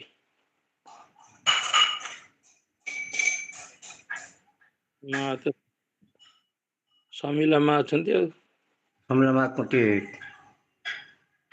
ସଂକ୍ଷିପ୍ତ ଭାବରେ ଭାବିନିମୟ କରି ଅନୁରୋଧ କରୁଛୁ। ସମିଳା ମା ଅତି ସଂକ୍ଷିପ୍ତ।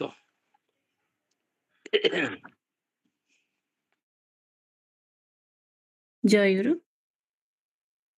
ପରମାରାଧ୍ୟ ଶ୍ରୀ ଶ୍ରୀ ଠାକୁର ମହାରାଜ, ପରମ ପୂଜନୀୟ ପରିଚାଳକ ମହୋଦୟ ଏବଂ ସଭାରେ ଉପସ୍ଥିତ ଅନଲାଇନ୍ ପୂଜାରେ ଉପସ୍ଥିତ ସମସ୍ତ ଗୁରୁ ଭାଇ ଓ ମା ମାନଙ୍କୁ ମୋ ଜୟ ଗୁରୁ ପ୍ରଣାମ।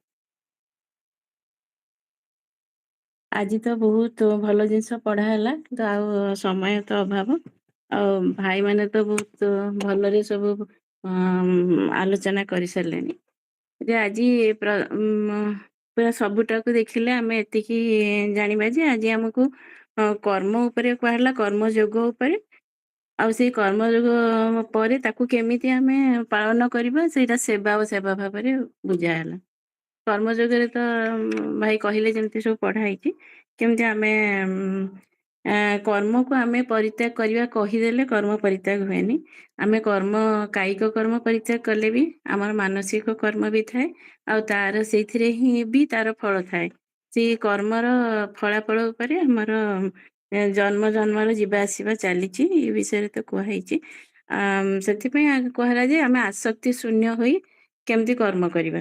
ଆସକ୍ତି ଶୂନ୍ୟ ହୋଇ କର୍ମ କରିବାର ଅର୍ଥ ହଉଛି ଆମେ ଆମ କର୍ମଫଳକୁ ଯାହା ବି କର୍ମ କରୁଛୁ ତାକୁ ଯଦି ଆମେ ଈଶ୍ୱରଙ୍କ ପାଖରେ ସମର୍ପଣ କରିଦେବା, ତାହେଲେ ହିଁ ସେଇଟା ଆସକ୍ତି ଶୂନ୍ୟ ହବ, ତାର କୌଣସି ଫଳ ରହିବନି। ସେଇ କଥାଟା ଆଜି ପଢା ହେଲା। ଆମେ ଯାହା ବି କରିବା ଠାକୁରଙ୍କ ପାଖରେ, ଗୁରୁଦେବଙ୍କ ପାଖରେ ତାହା ସମର୍ପଣ କରିଦେବା। ତାହେଲେ ଆମ ଯୋଉ କର୍ମ ଭିତରେ ବି ଯଦି କିଛି ଆସକ୍ତି ଥାଏ, ସେଇ ତା କବଳରୁ ଆମେ ମୁକ୍ତି ପାଇକି ଆମର ଗୁଣକ୍ଷୟ କରିପାରିବା। କର୍ମକ୍ଷୟ ସାଙ୍ଗରେ ଗୁଣକ୍ଷୟ ହେଲେ ଆମର ଏ ଯିବା ଆସିବାଟା କମିଯିବ।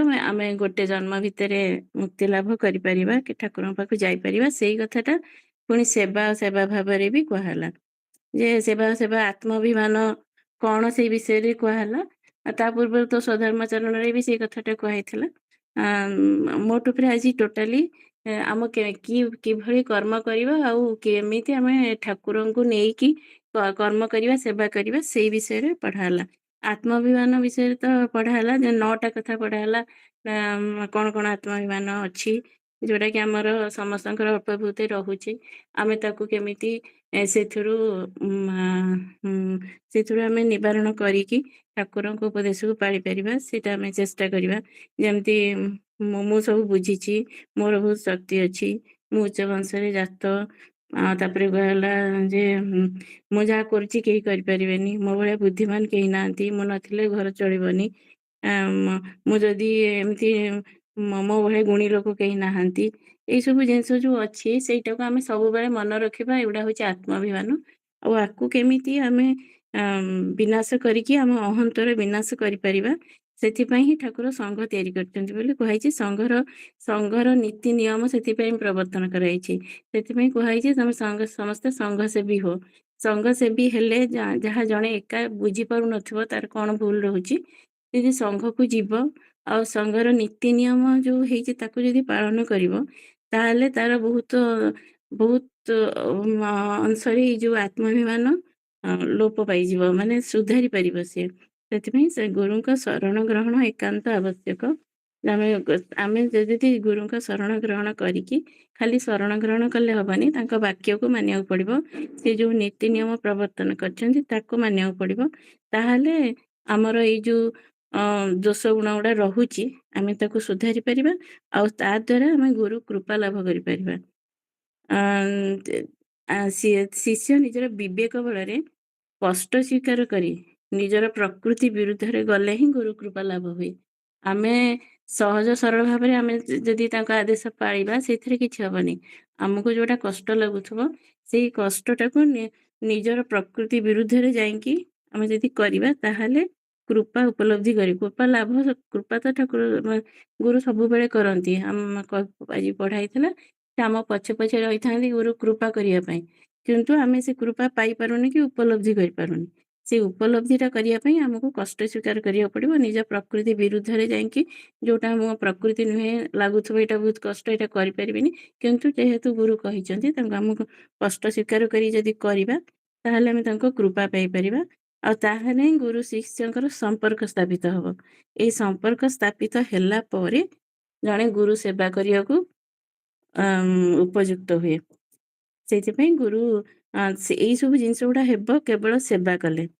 ସେ ଗୁରୁ କୃପା ଲାଭ କରିବା, କି ଆମର ଏଇ ଯୋଉ ପ୍ରକୃତିକୁ ଚେଞ୍ଜ କରିବା, କି କର୍ମଯୋଗ କରିବା ସବୁ କେବଳ ଗୁରୁଙ୍କ କୃପାରୁ ହେବେ। ନିଜେ ଚାହିଁଲେ କି ନିଜେ ଆମେ ଗୋଟେ କରିଦେବୁ ବୋଲି ଭାବିଲେ ଆମ ଚେଷ୍ଟାରେ ସେଗୁଡ଼ା ହବନି।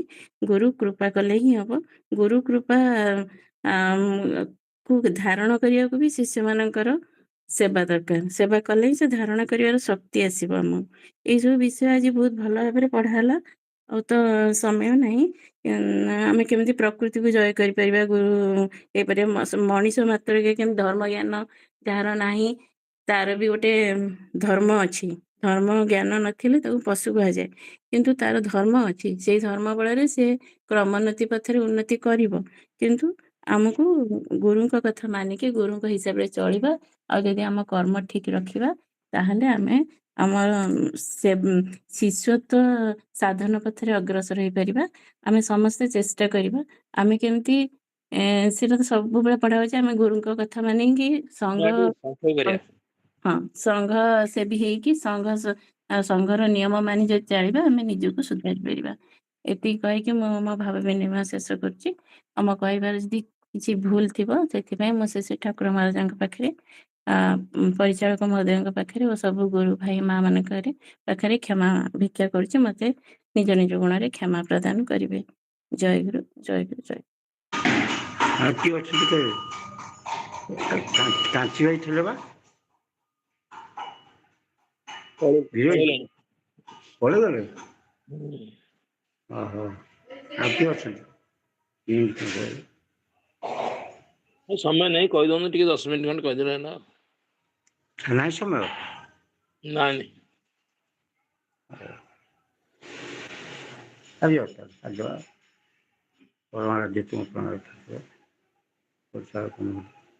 ଭାଇ ଏବଂ ମା ଆଜି ଆମର ରଥରେ ପାଠଚକ୍ର ଅଧିବେଶନ ବୀରଭାଇଙ୍କ ଅଗ୍ରାସନରେ ଅନୁଷ୍ଠିତ ହେଉଛି। ଆମେ ସମସ୍ତଙ୍କ ମନ ସେଇଠି କେନ୍ଦ୍ରୀଭୂତ। ଭାଇ ପାଠ କରୁଛନ୍ତି। ଶ୍ରୀ ଠାକୁର ମହାରାଜ ମଧ୍ୟ ତାକୁ ଶୁଣିକରି ଆମ ଭିତରେ ତାର ସ୍ପନ୍ଦନ ଆଣୁଛନ୍ତି।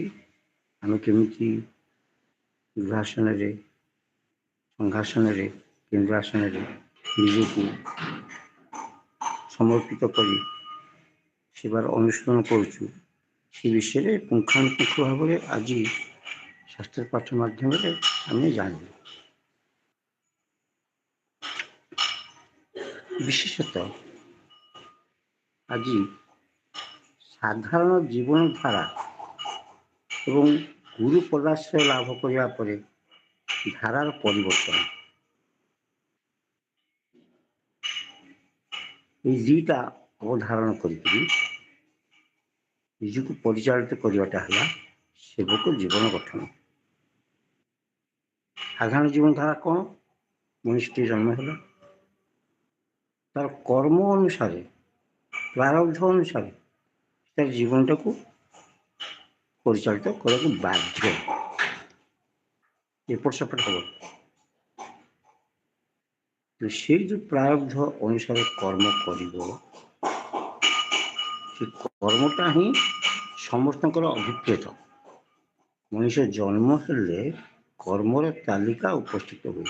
ଭଗବାନ ସ୍ୱୟଂ ଅବତାର ଗ୍ରହଣ କଲେ ମଧ୍ୟ ସେ କର୍ମରୁ ନିବୃତ୍ତି ଲାଭ କରିପାରନ୍ତି ନାହିଁ। ତାଙ୍କର କର୍ମକୁ କହନ୍ତି ବିଳାସ, ଲୀଳା ବିଳାସ। କିନ୍ତୁ ତାଙ୍କ କର୍ମରେ ଯେଉଁ ସାଧାରଣ ଜୀବଗଣ ଗୁରୁ ପଦାଶ୍ରୟ ଲାଭ କରି ସାମିଲ ହୁଅନ୍ତି, ସେମାନେ ହିଁ ସେବକ ପଡ଼ବାରେ। ତାଙ୍କ କର୍ମଟା କର୍ମ ଆଉ ନୁହେଁ, ତାଙ୍କର ସେବାଭିଳାଷ ଯୁକ୍ତ ହେଇକି କର୍ମଟା ପ୍ରତିଫଳିତ ହୁଏ, ଯାହାଫଳରେ ତାଙ୍କ କର୍ମଟା ମଧ୍ୟ ବିଳାସ ବା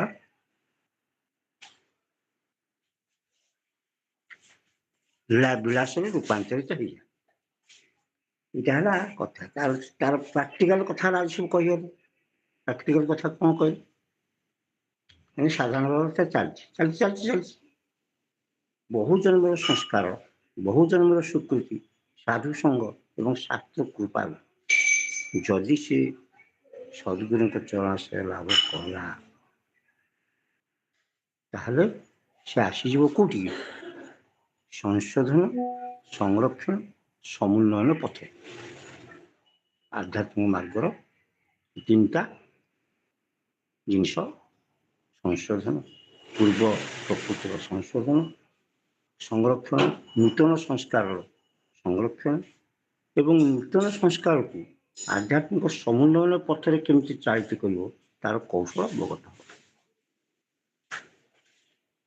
ଯେଉଁମାନେ ଗୁରୁ ପଦାଶ୍ରୟ ଲାଭ କରିଛନ୍ତି ସେମାନେ ଏଇ ତିନିଟା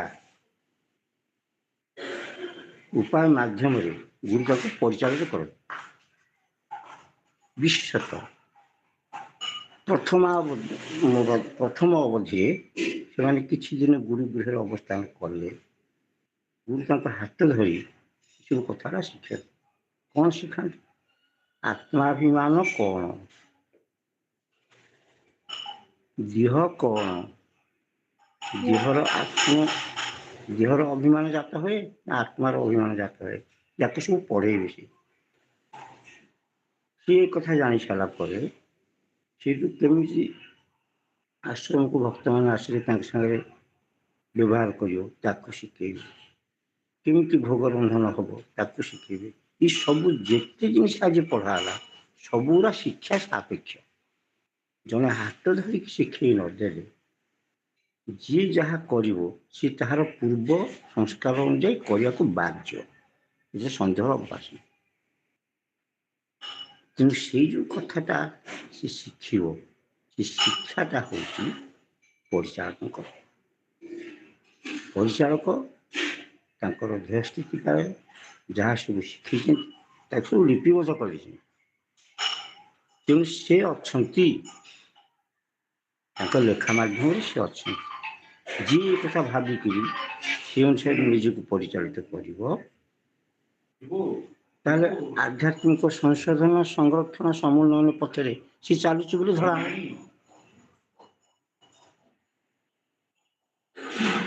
ଯେଉଁ କଥା ଗୁଡ଼ାକ ଆଜି ପଢ଼ା ହେଲା, ଦୁଇଟା କଥା ପଢ଼ା ହେଲା, ଗୋଟା ତତ୍ତ୍ୱମୂଳକ, ଗୋଟା ହେଉଛି ପ୍ରାକ୍ଟିକାଲ,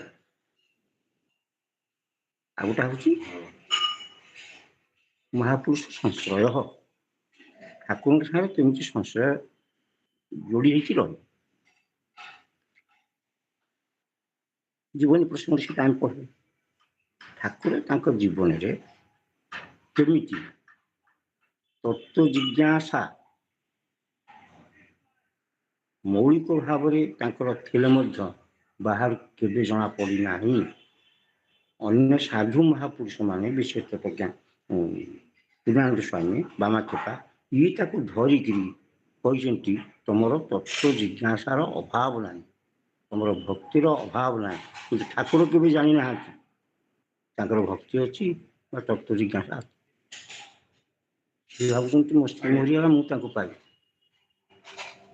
ତା ମୂଳରେ ଯେ ଏତେ ତତ୍ତ୍ୱ ଅଛି ସେ କଥା ଅବଧାରଣ କଲେ ପୂର୍ଣ୍ଣାନନ୍ଦ ସ୍ୱାମୀ ଏବଂ ବାମାକ୍ଷେପା। ତାପରେ ସଚ୍ଚିଦାନନ୍ଦ ଏଇଟା ଯଦି କଲେ ପ୍ରଥମ ଅବଧିରେ ଏଇମାନେ କରିଥିଲେ। ତେଣୁ ସେଥିପାଇଁ ଠାକୁର ତାଙ୍କ ପିଲାମାନଙ୍କୁ ଯେତେବେଳେ ପରିଚାଳିତ କରନ୍ତି ଭାଇଙ୍କ ମାଧ୍ୟମରେ ସବୁ ଜିନିଷର ତତ୍ତ୍ୱଟା ସେ କହିଦିଅନ୍ତି।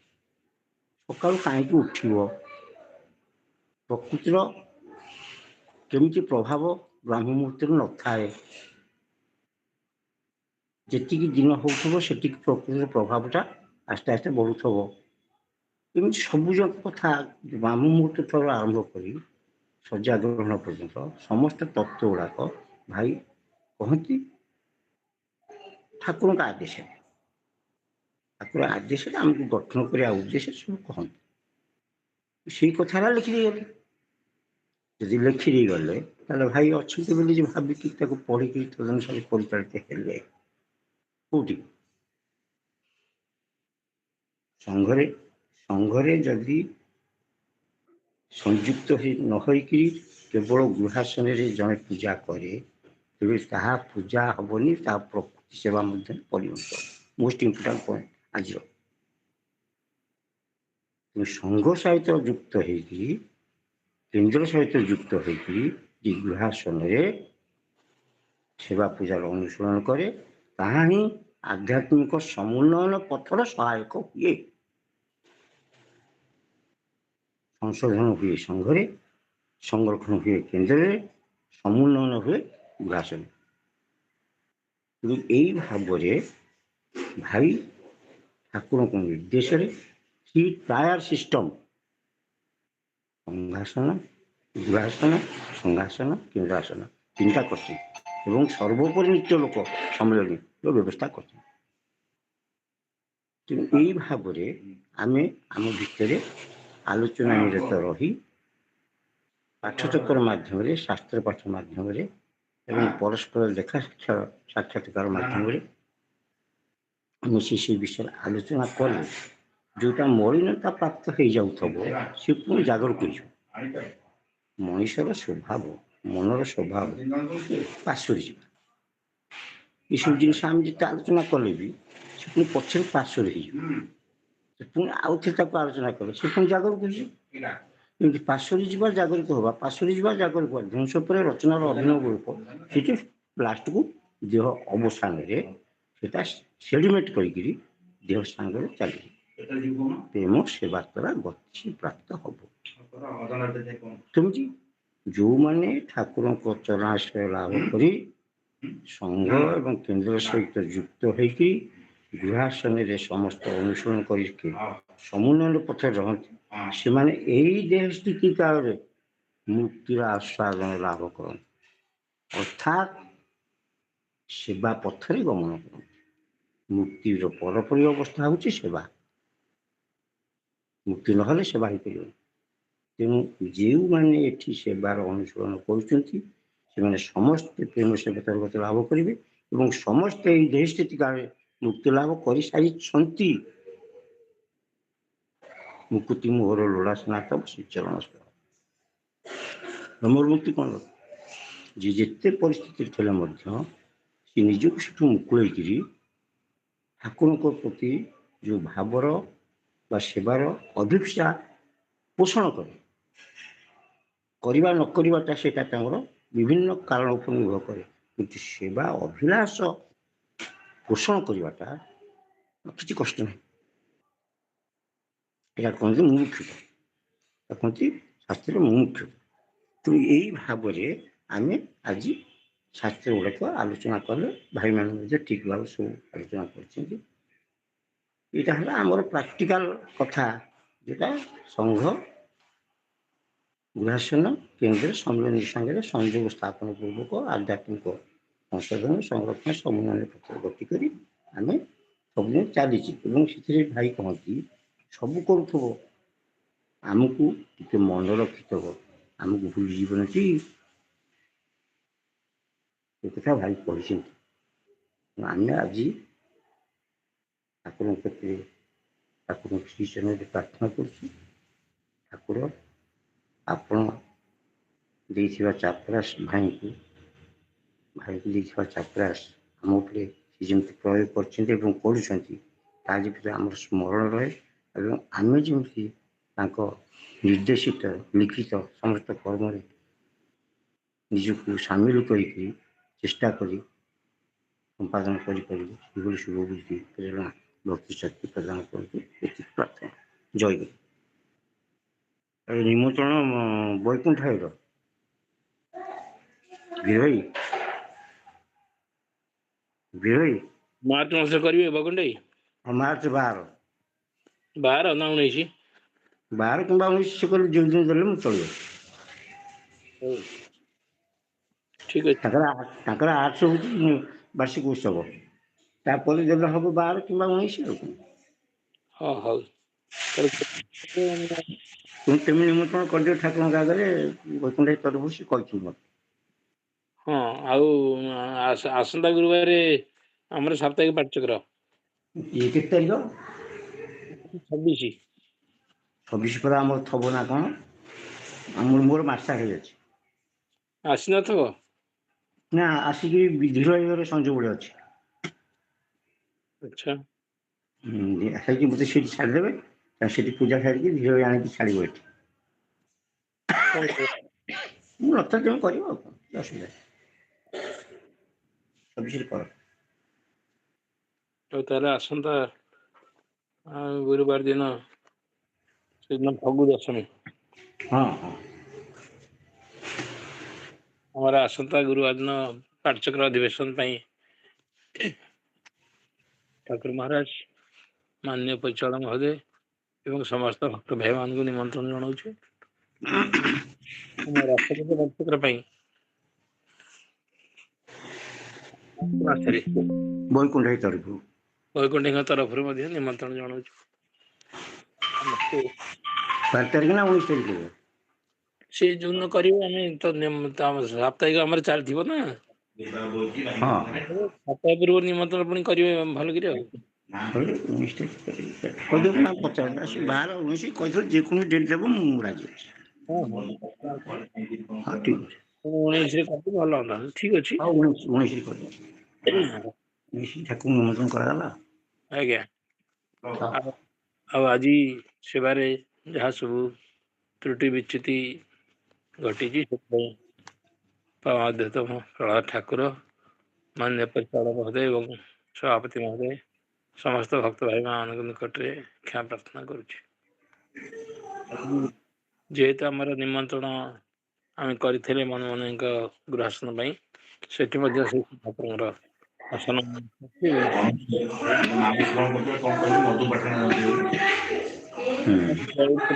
କରନ୍ତୁ।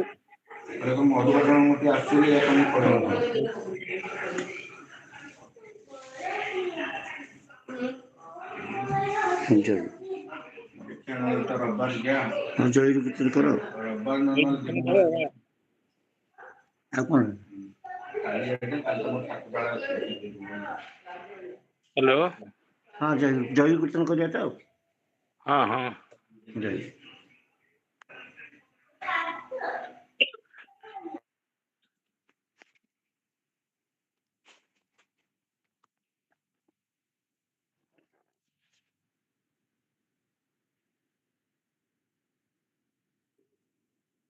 ଦୀପ୍ତିମା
ଜୟ ଗୁରୁ ଭାଇ ମା ଜୟ ଗୁରୁ ଜୟ ଗୁରୁ।